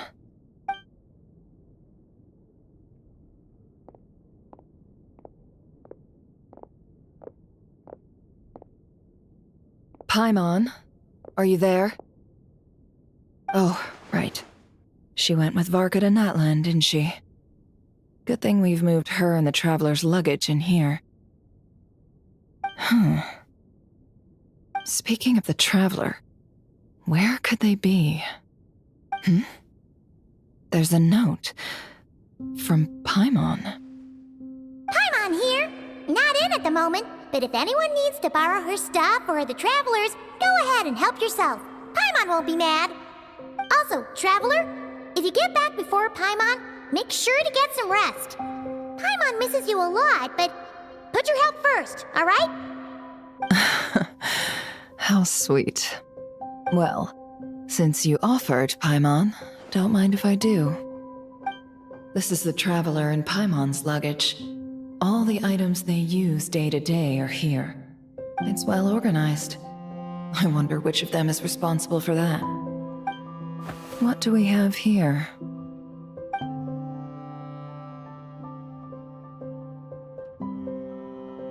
The camera captured a special moment that can only occur between people who are close to one another. You can really sense how the photographer feels about their subject. I wonder why this picture was placed outside. Is it because Paimon recently looked at it?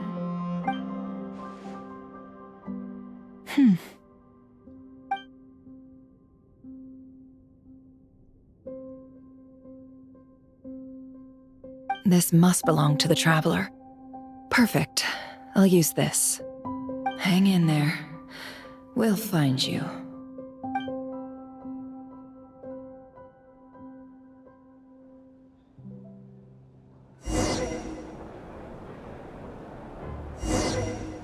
Polonia. Search keyword world formula and bring me all relevant books.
Let's see.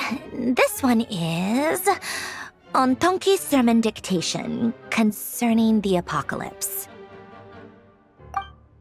I believe that the correct term for this is Fortuna. This was an ancient Romorian technology, a wisdom unparalleled.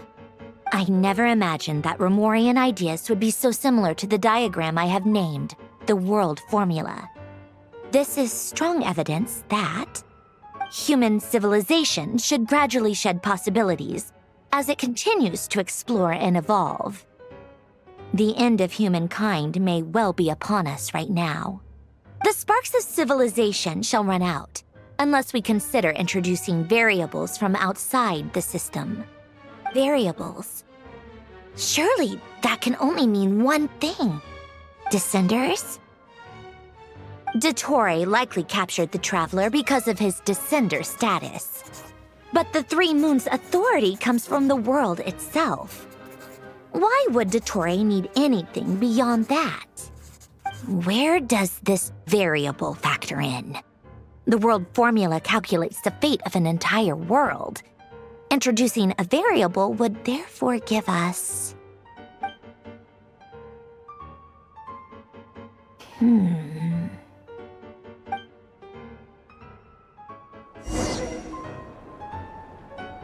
Polonia, search keyword pathway and bring me all relevant books.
Otonki Sermon Dictation. Explications on the Chemical Marriage. These titles are pretty esoteric. Observe and compute the pathway displayed in the guidance diagram. Deconstructing and reversing its effects could generate potential ideas. So, it's one of Renee's draft lectures. Deconstructing the pathway. I suppose that could lead to a breakthrough.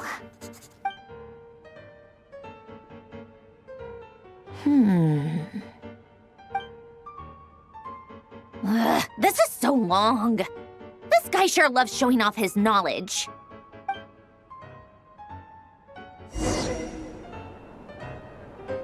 Polonia, search keyword tree model and bring me all relevant books.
Most of the experimental devices proposed by the Lilia Crucis Ordo are built based on the simple and basic logical structure of a tree model. Lilia Crucis. Guess they were trying to cover up the name of the Narcissenquist Ordo? When Duke St. Germanus departed, he said, "It seems that there's no going back." Alas, he is only a genius when it comes to machines. In all other things, he is but ordinary. Excuse me? I'm sorry. That's just ridiculous. What kind of book is this? Great Detective Herlock, The Alchemist and the Clockwork Saint? Isn't this a novel? Come on. Still, the author swears that they knew Renee well. Whatever. I guess it's not beyond the realms of possibility that Renee would say nonsense like that on occasion. Memory, wishes, souls, and persona. Frankly, this sounds more like occultism, but if Albedo vouches for it, I suppose there must be some alchemical basis to these techniques. The way Alain Guillotin saw it, the world was comprised of machines. The universe needed machines, and thus his technologies were created. that's why I was born. René, his full name was René de Petrichor, if I recall correctly. Sounds like he and the town must be intricately connected. That place was also the source of most of our information regarding Remurian civilization. Seems like some of his projects were based on their technology. The cutting of souls and storing them in vessels. These seemingly unrelated techniques underpinned René's research, assuming that the 4 orthants correspond to alchemical categories. The chemical marriage model? Elen would have scoffed at that. He never would have let those theories or parameters anywhere near his mathematical formulas.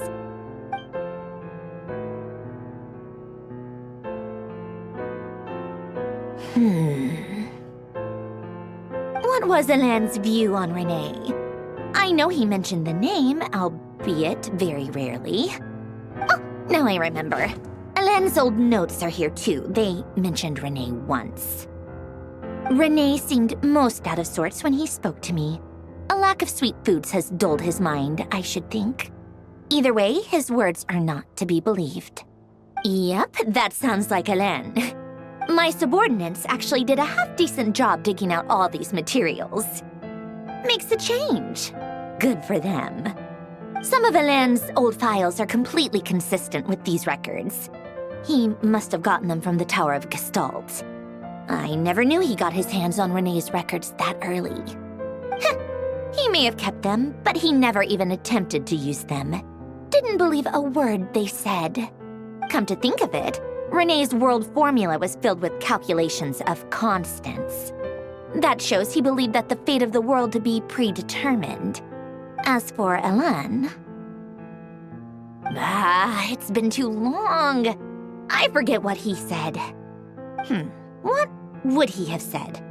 A guy like him, fervent believer in machines, but not headstrong enough. The world can be changed. It is worth persevering. Yes, that's how he used to think at least. He created that procedure to save this world. Yet the scale of the world's fate proved too enormous. The result was beyond his ability to calculate. He died having never seen the outcome. And there I was, left behind in the ashes of his dreams. Did you really never take a close look at René's research? Or did you read it but deem his philosophy incompatible with your model? The very thought of trying to incorporate his ideas probably made you feel sick to the stomach. Well, don't worry, because there's a whole new category of lunatic in town. Next to dottore, every other madman looks sane. You once asked me what I wished for. Should have asked him instead. He's the one pining for things you'd sooner die than witness.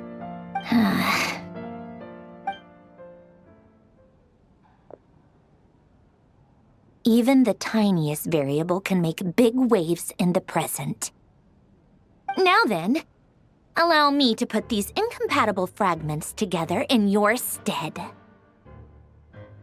First, establish and verify the existence of the Great Circle. Absolute nihil on one end, absolute reality on the other. Now, search between these two extremes. Then, the construction criteria. Variables. The sparks of civilization shall run out unless we consider introducing variables from outside the system. Input variables.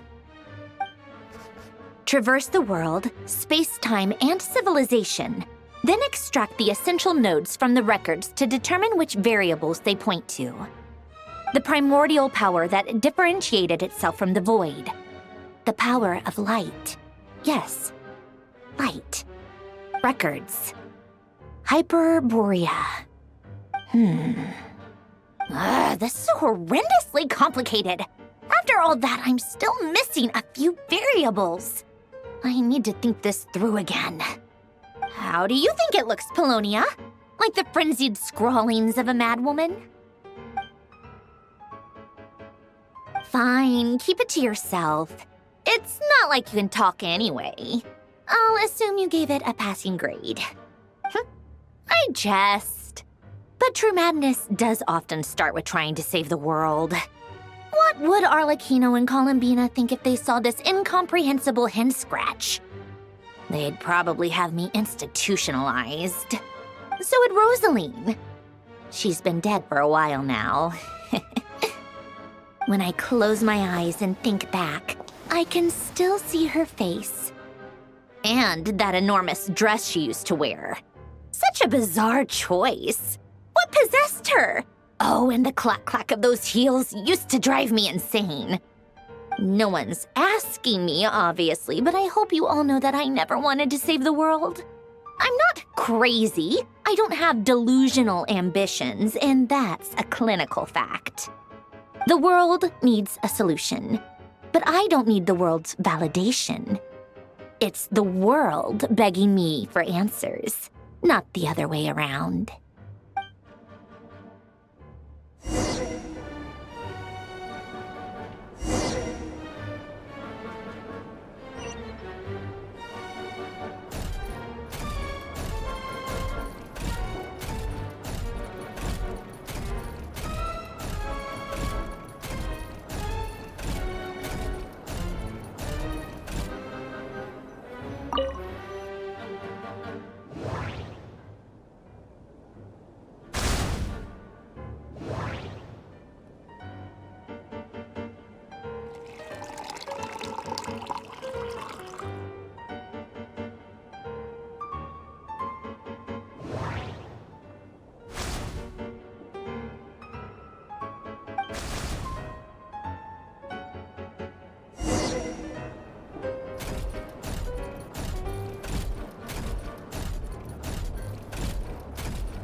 Oh, cookies to go with the tea. Let's see. They must be from that person who brought those documents. I see they're from Hotel de Boer. Something's written on the box. We are proud to present this homage to the Fortress of Meropede's fun-filled mill collection system. Fortune cookies. Have a lucky start to your day. Sounds like a dumb gimmick to me. Be early to bed and early to rise.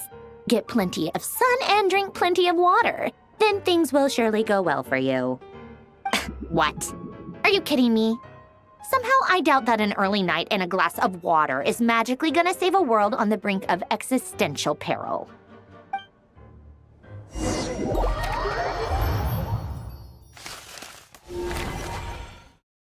Lady Arlecchino, word has reached us that Lady Marionette's troops are all in position. They are ready to act as soon as the order is given. Excellent. The only thing is, they are fewer in number than we expected. It looks like many of them must have lost their lives at the hand of the monsters released by the Doctor. Can't be helped. Allow them to join our ranks and keep in contact. As you wish.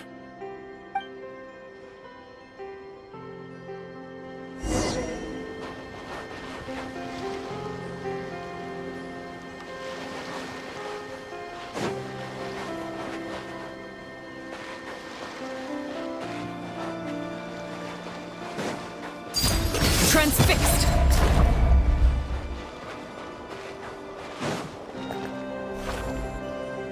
It's been a while, Arlecchino. You look well. Did Dottore really have to build his lab right on the sole path between Snezhnaya and Nodcry? Had to go on a huge detour to stay out of its line of sight. Sounds like an arduous journey. I assume you've brought word from Her Majesty? Of course, all part of the job. Firstly, the Tsaritsa has authorized Fatui Internal Affairs to review Dottore's case. They will reach a formal verdict on whether he has turned traitor and whether he poses a threat to Snezhnaya. While they're working on that, I've been ordered to come and receive the refugees from Nodcry. They are nearby. My team will escort you to them shortly. Great. Aside from that, Her Majesty has a message for you and Sandrone personally. Huh? Where is Sandrone? She stayed behind to work since I was making the trip anyway. It seemed sensible to have one person on standby at base while the other came out to meet you. All right, guess that's just how she rolls. In that case, tell her that the Tsaritsa's decree this time is pretty awesome sounding. I think she'll like this one. Still, I wonder what... Wait, what's that? Did one of our troops turn into a monster? Take him out.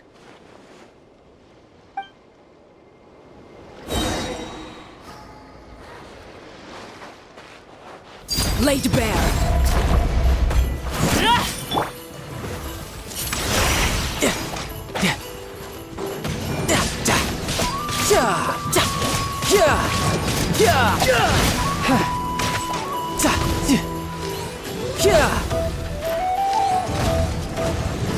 No time to lose. You're mine. No time to lose. Shouldn't let your guard down. Bring it on. Transfixed.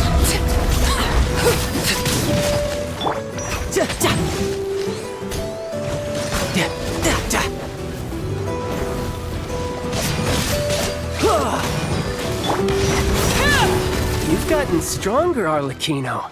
Nice. Stop that right now. I appreciate the praise, but I am not fighting you today. I knew it.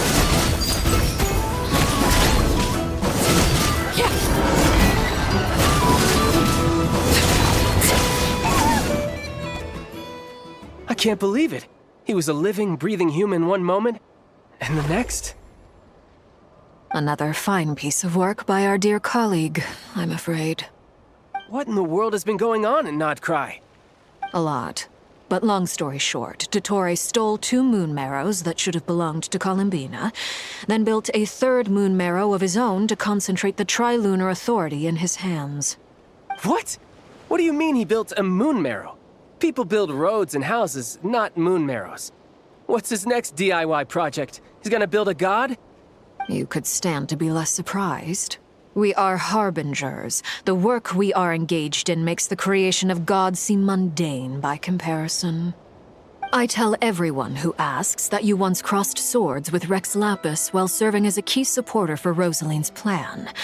But right now, you're acting like a common adventurer. Thanks for speaking up for me. Those 2 really took me for a ride back then. Then again, surely no common adventurer would manage to get tangled up with them the way I did.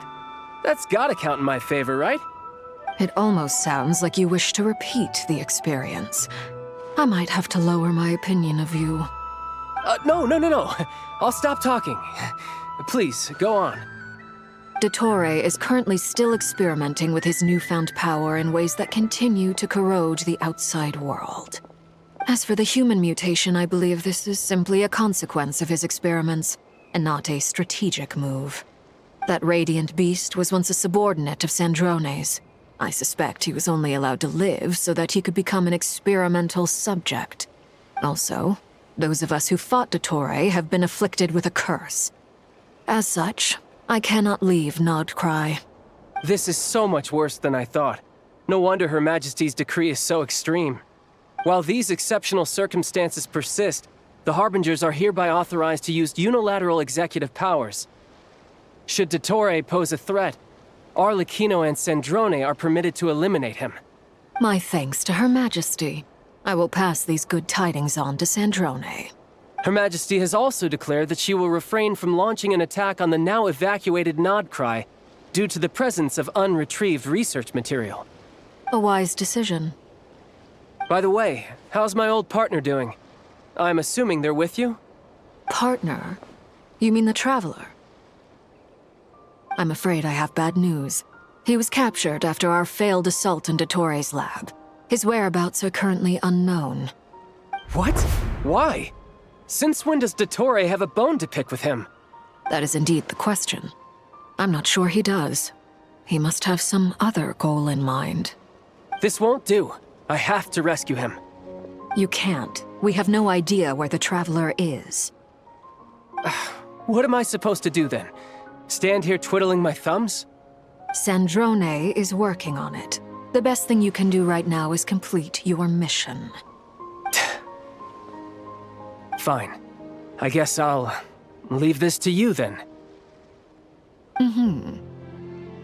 One last thing. Tell the rooster to get the message out to the gods and citizens of every nation in Tevat.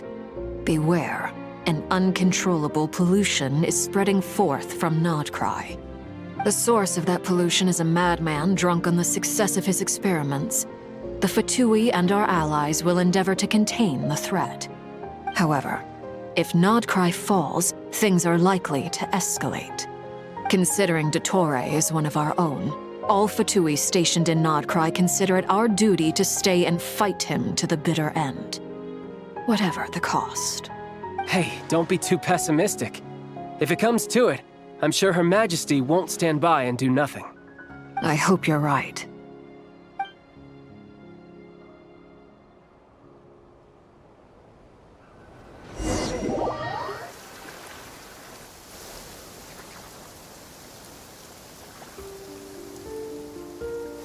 You're right on time. Thanks. Hey, do you think I'll get that gliding exam exemption? I made sure I was on my best behavior in Mondstadt. I landed well outside the city and walked in through the gates. I'll help you apply, don't worry. For now, let's see what we have here. What are the doctor's energy fields even made from? The usual attract and repel principles that govern Kuvaki don't seem to apply to them. They are very mysterious, but ultimately, they appear to be comprised of energies from the three realms. Thanks to research by Master and the Hexen Circle, we know that Tevat's 7 elements are derived from the more primordial power of the Light Realm, which is antagonistic with the power of the Void Realm. Since you have the power of the Dragon Durin within you, I'm sure you can already tell that this energy field contains no abyssal energy. That's true. It's not abyssal energy, it's something pure, wild, and untamed. I've been thinking about something. Do you still remember the device that Dory supplied from the Academia when you and Miss Columbina fought Rarier? That was one of the most marvelous feats of ingenuity I've ever seen. The design, the craftsmanship, the material selection. I couldn't fault any of it, not to mention the operating principles. Surely the most ingenious feature of all. Dory didn't go into detail on how it functions, but I have a working theory. The clue was that Miss Columbina was somehow able to use the pyro energy that you provided, despite the fact that, as a moon goddess, she should only be able to use light realm energy in principle. Now, all elemental energy is, of course, derived from light realm energy to begin with. Hence, I suspect that the device works by restoring elemental energy to its original state. This presumes a theoretical model of the 7 elements akin to that of light refracted through a prism. Perhaps it is no mere analogy. Maybe there is indeed a prism in this model. I almost wonder if the idea for the device was conceived based on direct observations of said prism.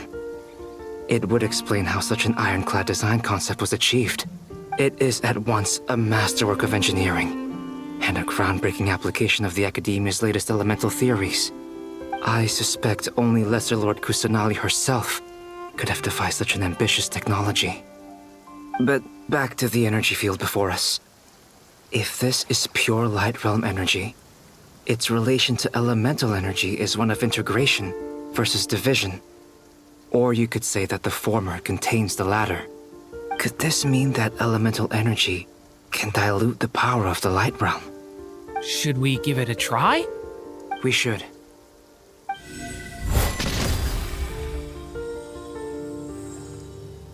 Ha! It works! Clear signs of disruption were detected at the periphery of the energy field. This indicates that elemental energy can disturb or even negate the field. Now you try. All right, here goes. It's working! Switch to abyssal energy and attack again. No surprises there. Abyssal power drains the energy field to a significantly greater extent. I now feel confident in asserting that the energy field is indeed pure light realm energy. and that elemental energy can dilute it. But the energy field is huge. How much elemental energy will it take to neutralize it? We don't have to neutralize it completely. We can try other approaches. That's all for theory. Would you like to continue watching? So you knew I was here? Huh? When did you get here? A while ago. But Albedo sounded like he was working on his thesis defense back there. Back in Sumeru. You can end a person's whole career by interrupting them mid-speech. Very thoughtful of you. I'm truly touched. Could I ask you to lend me a hand? With what? A little test. Try using Animo to unleash a concentrated assault with circular blades, with the goal of breaking through at a singular point. Nice! This time it tore through the field. Tremendous. This is a major breakthrough. Should we go through? We probably shouldn't risk having mutually antagonistic energies in such close proximity. Durin, you stay here and watch the entrance. Hat Guy and I will go in to investigate. Sounds sensible to me. Keep your eyes peeled, Durin. Don't worry, I got this. You two be careful in there. Just give me the signal if you need help, and I'll dive right in. What do you mean, signal? It's based on a new alchemical concoction I developed last month. When 2 bottles of it are smashed on the ground together, they emit a blinding burst of light. If it comes to that, remember to shield your eyes with your hat. Glad I asked. Thanks for the heads up.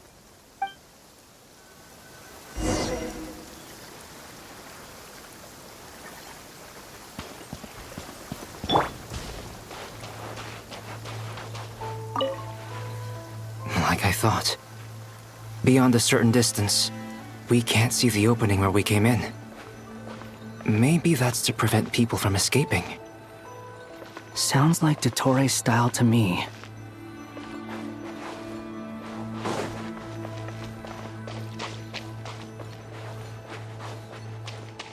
Not much has changed. Things are basically the same here as they were before the energy field appeared.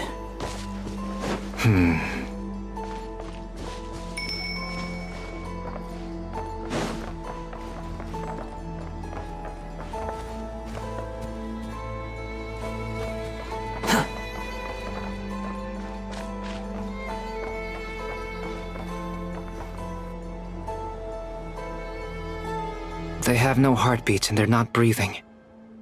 We can only assume they're dead. But there are no visible wounds. Also, there's an animal squatting next to each body. It's watching us.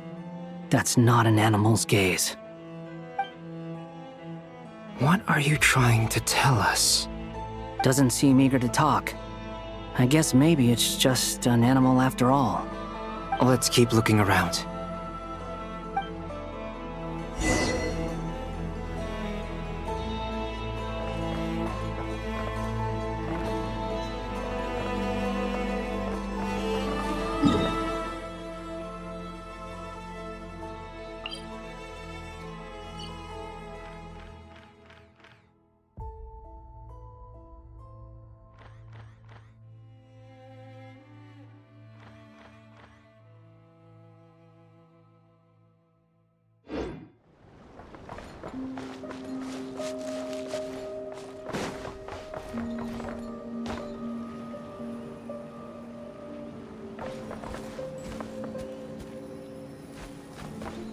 Behold!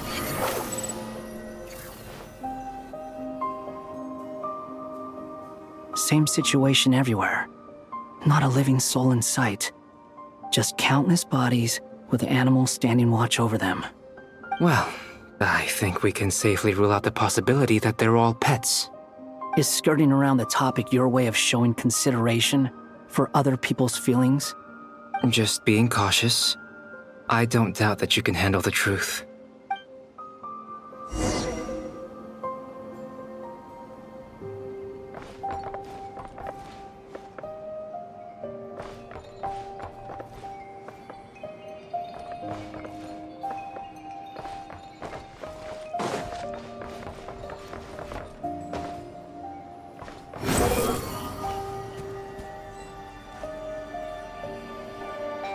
careful. Please, help us. Please. Over there, I hear a voice.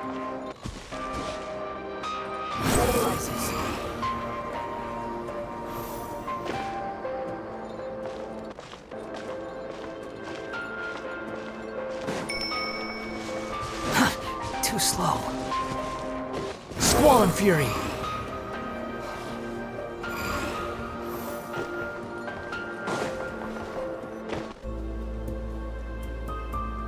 Please, help us.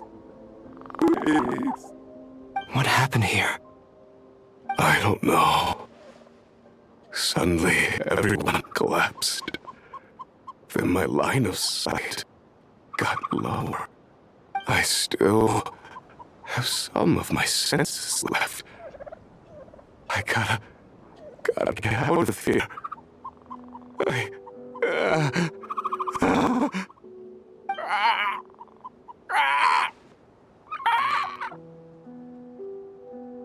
It looks like there's a huge experiment going on inside this energy field.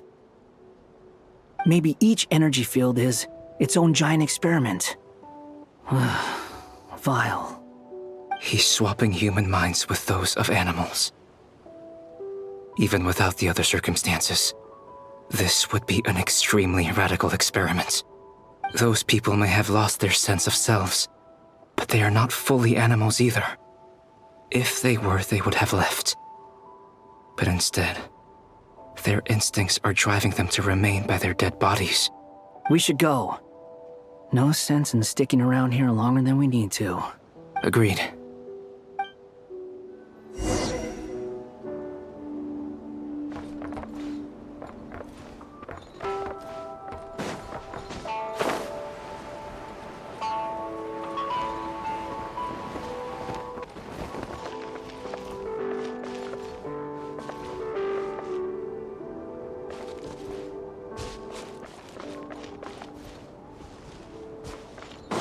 Behold!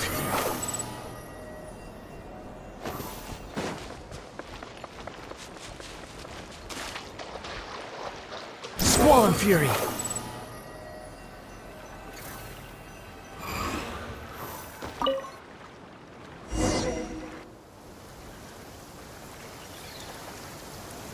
Ah, you're back! Everything okay? We saw some things that take a strong stomach. Otherwise, we're fine. We should share our findings with the others.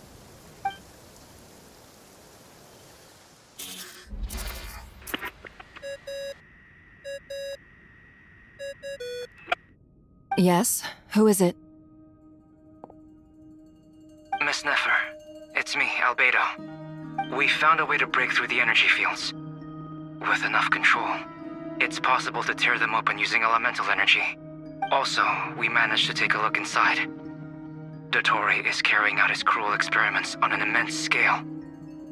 Any residents who have failed to evacuate in time will likely meet a grisly end. Sounds like he's living down to our expectations. Might I ask how things are proceeding on your end? I'm just about to get started. I'll be in touch once I have a result. Understood. Stay safe. I will.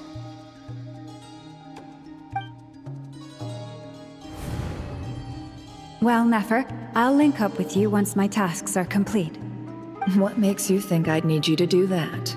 I'll need it. And considering the way you approach certain matters, I think you'll be better off with me present.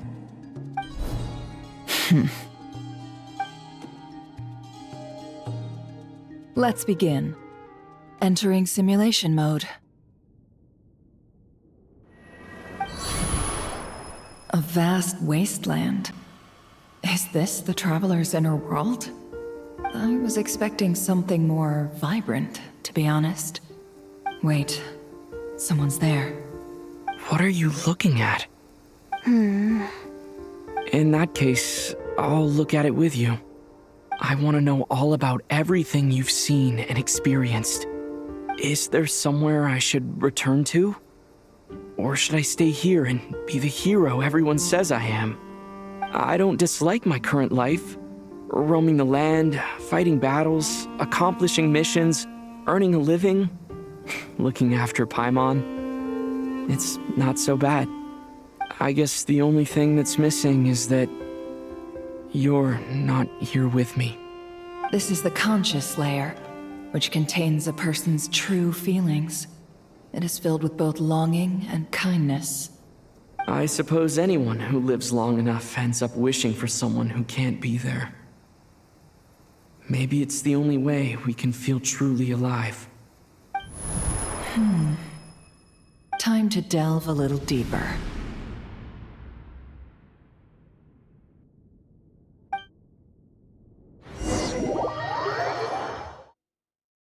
Nasha Town is hardly the optimal choice for a place to live, but it has character and a reasonable population density. What are you trying to say? Oh, don't be nervous. I was just thinking where might make a good starting point for your journey. Perhaps I should send you further afield. Conria, perhaps.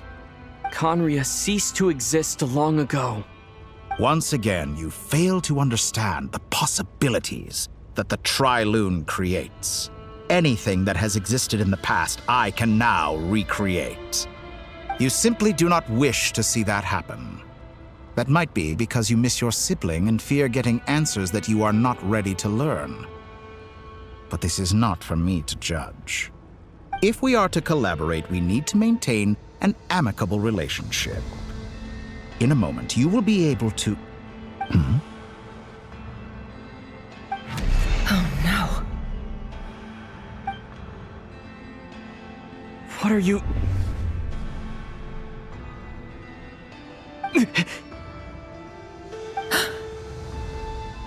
What are you gonna do? Don't move. Something unwanted has crept into... Oh? Gone as quickly as it came.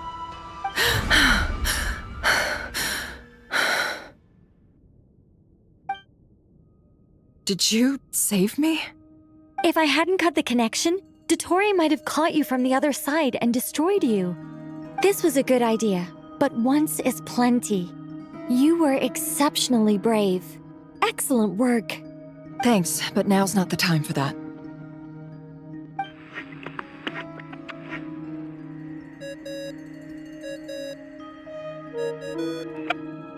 Albedo speaking. I think I know where he is. What is this endless darkness? I can't see anything, even though my eyes are wide open. But why? What happened? Ah, sorry about that. I take it you didn't notice. Just now, a friend of yours took a little peek into your mind. Could it be Nefer? How did she do it? Did she use something as a medium to connect to me? Do you think she's aware of your current circumstances? Oh dear. Have I stunned you into silence? I only wanted to slow down your time a little so I could stop your intruder in her tracks. It would have been nice to capture the spy. I must say, I'm finding the ability to adjust the flow of time rather intriguing.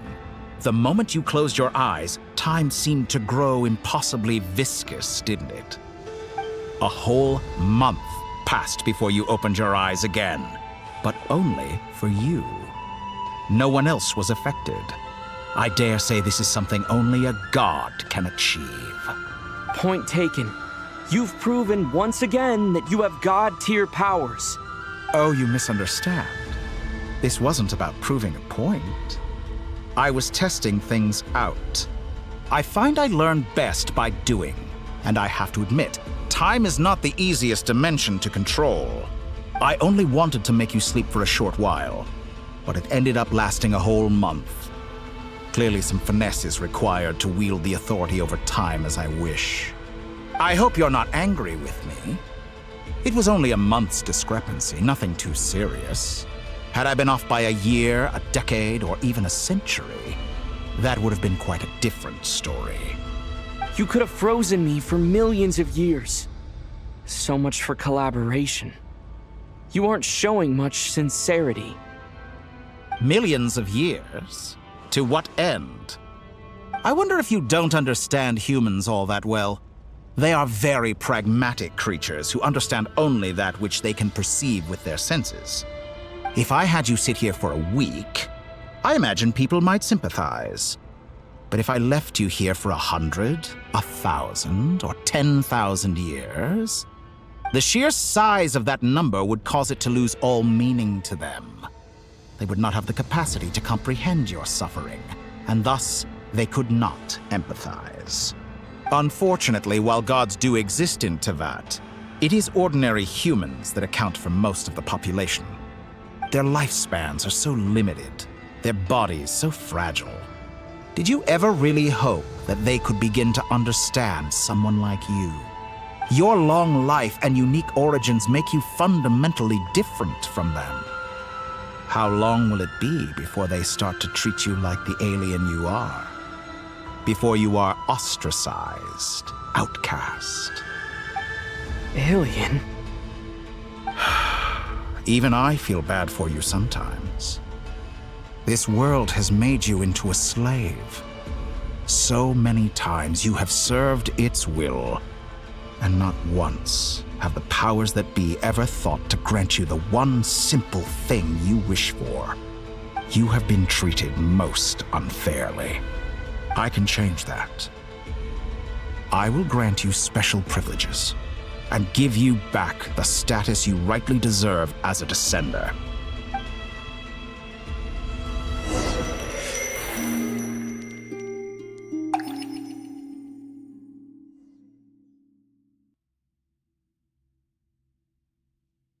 I've entered the past 3 times at this point, but I still have so many questions. For instance, beyond each point being further back in time than the last, what determines the specific locations at which I can make entry? So far, the common thread linking all 3 scenarios is that the Traveler has been present. But it's more than that. I know I sensed something familiar around him. What was it? I'll keep this question in mind as I carry on.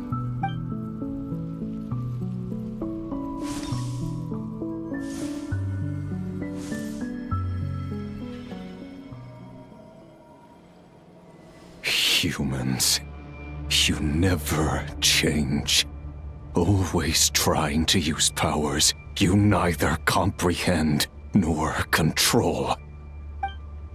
This looks like Star Sand Shoal. Was this before Rerir regained his physical form? You've messed with the cannon again, huh? Sorry, but this round's not gonna go your way. The cannon. That's right. I was at Silver Moon Hall and I sensed an abnormal Kuvaki fluctuation coming from Nasha Town. And right after that, came an ominous power emanating from Star Sand Shoal. My body was once torn into countless pieces and hurled into the swirling chaos of time itself. But even so, my life and will were not extinguished. I wonder if I could try to prevent his resurrection. But how would I do it? What can I do, here and now? Traveler! Behind you! Look at that light! No, I won't make it in time. He's using the Kuvaki shield, like I taught him. Is he going to use it to block the cannon's beam? He's strong. I'm sure he can manage. But the force released when the beam impacts the shield might lead to collateral damage. Easy Island. The Frost Moon Scions will be exposed to lethal levels of Kuvaki. A question, if I may. Kind Miss Columbina. When the cannon's Kuvaki beam was deflected earlier, I saw several bolts of energy streak toward Hisi Island, only to be blocked. Did you also have a hand in that? Maybe that really was me after all. Well, future me. But I don't know if I have enough power left.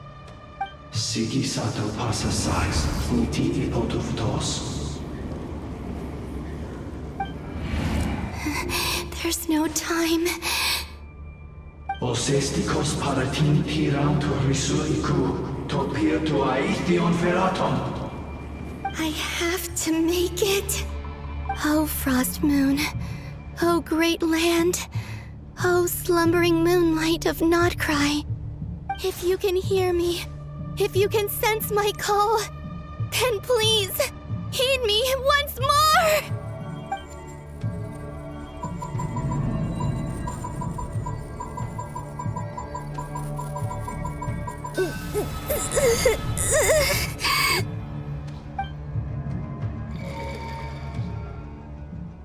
Did it work?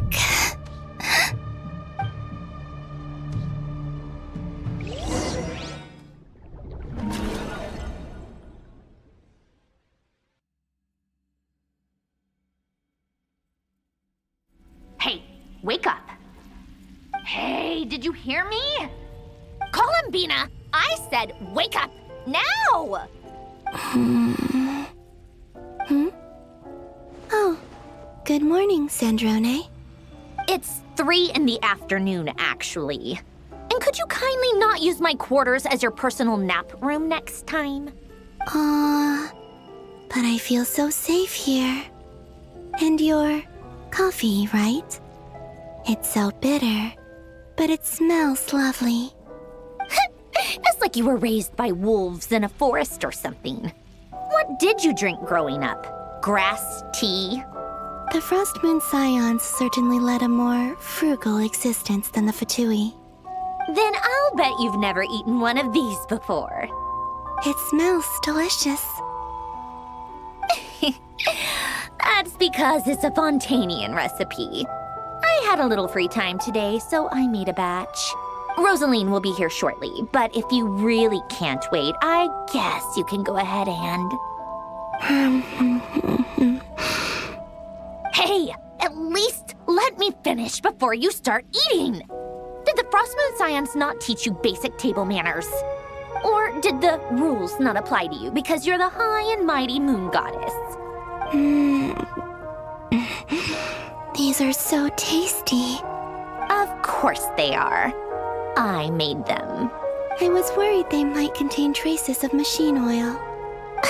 What?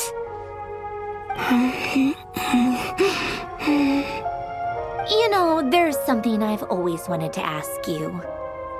Why did you leave your old home and join the Fatui?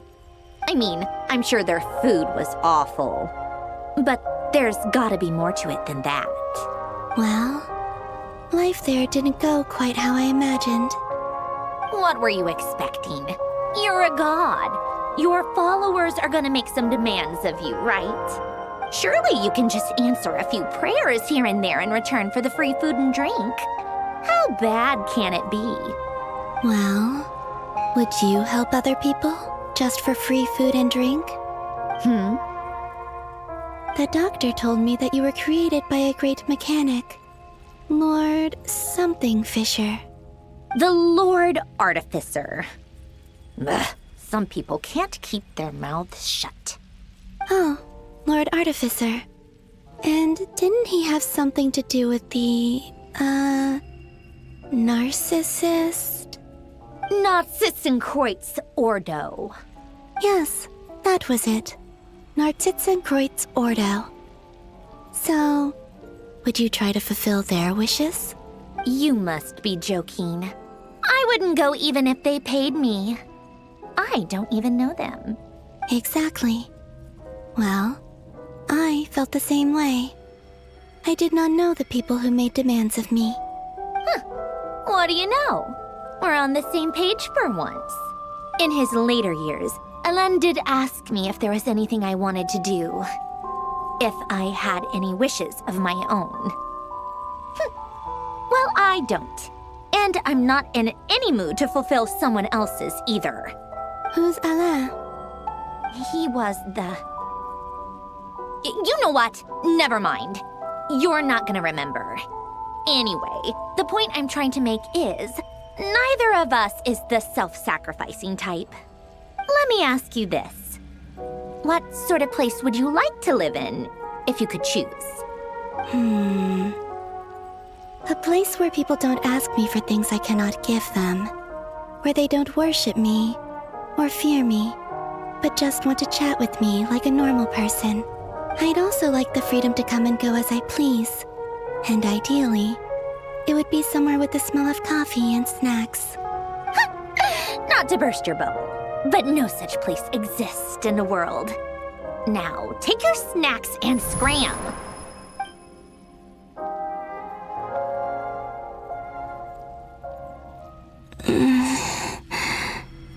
Did I pass out? Of course. I'm back here again. I dreamed of events from my past. Sandrone. Traveler. I miss you all so much. Back there. I guess I managed to harness all the Kuvaki energy on Hisi Island. But how did I do it? Time is flowing backwards here, and I can use that familiar power to enter the world of the past. That mystery ally everyone talked about. It was me all along. I can sense that there isn't much more power remaining up ahead. What lies at the end of all of this?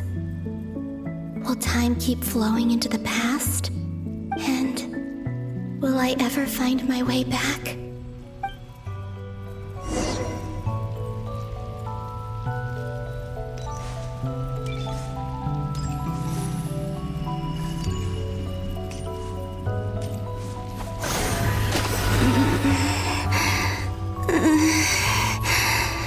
It's getting harder and harder to use my power.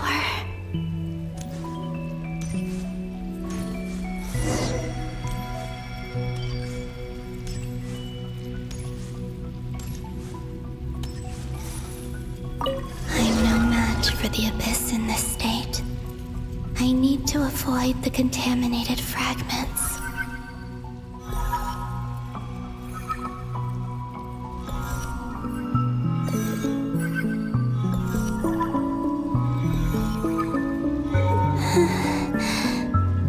Time to go.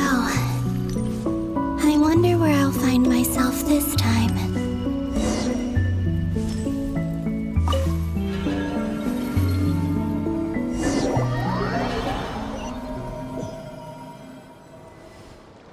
The Final Night Cemetery. This is where Flint's is based.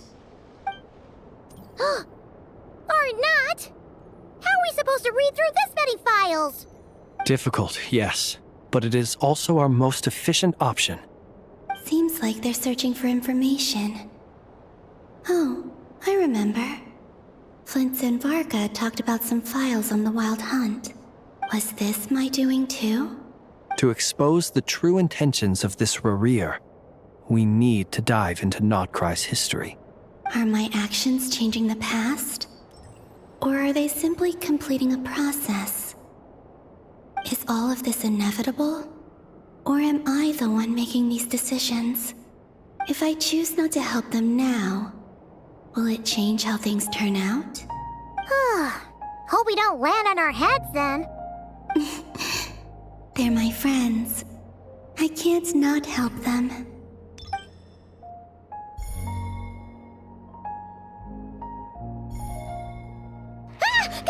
Ghost! And the other one was... here.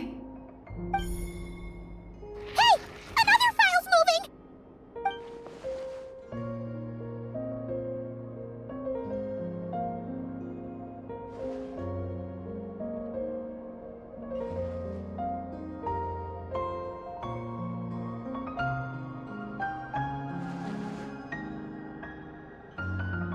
That should do it. Luanatar? You can sense my presence? Wait!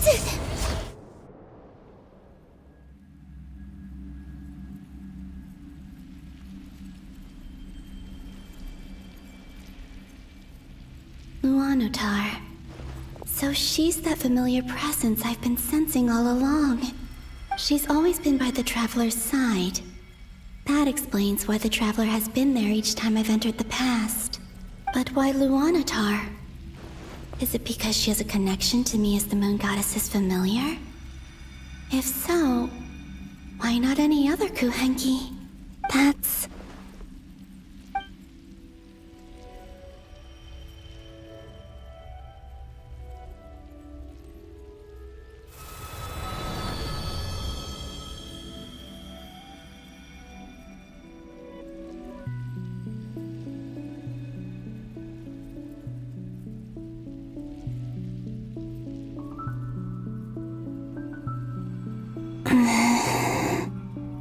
I cannot sense any power up ahead. Just a void, stretching out into infinity. This is likely my final chance to enter the past. It's now or never. I have to find a way back.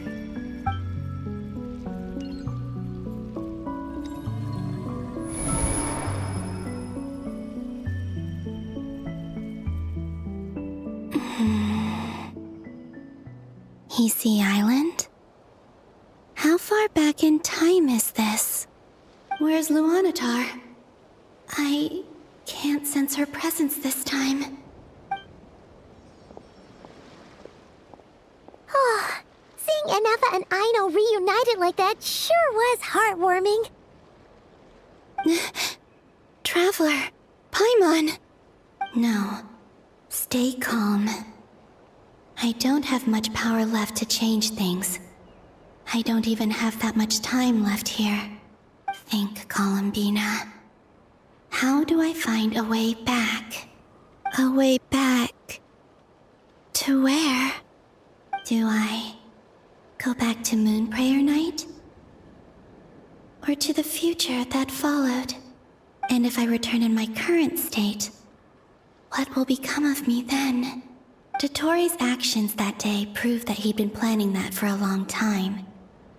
He had already seized the power of 2 moon marrows before capturing me.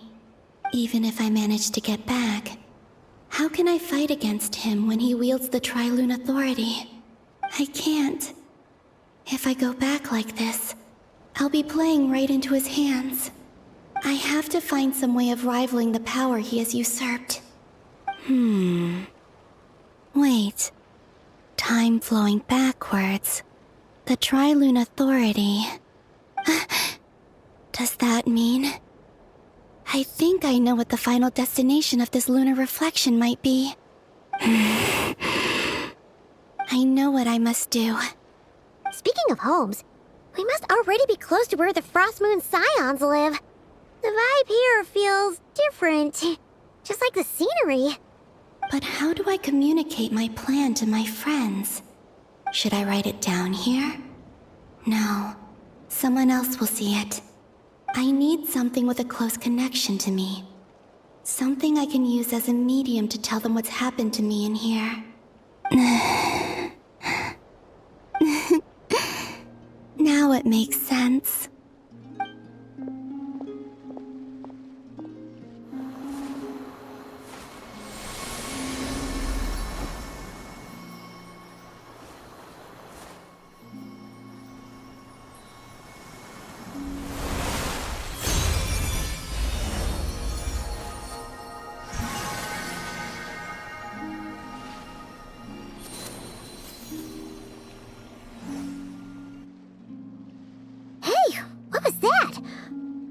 Some sort of breeze blew by, and then the petals suddenly turned into... Huh? It was I who brought Luanatar into being. I gave up a piece of my own soul to create her. That's why I could sense a familiar power from the moment I entered this space. It also explains why she's been present in every past location that I've entered. Because we have a deep connection. Hey there! What's your name? And the reason why there are no more gates to the past after this point is that Luanatar hadn't been born then. No wonder I sensed the trace of a blessing when we first met. But I still didn't recognize the soul hidden within you. Back then, I was just a little lost dove. I had yet to become Columbina Hyposelenia. Go on now. We've got stuff to do. Best you find someone else to hang out with. Hey, you scared it off. I'll be counting on you. Remember to stay by the traveler's side, guide him, and help him in my stead. Oh, and bring him to the garden where the moon prayer blossoms grow. There's a little lost dove there who will need his help.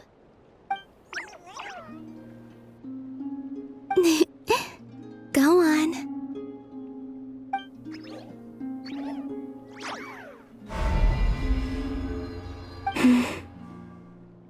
You too. Go and live your story. As for mine must go in a different direction.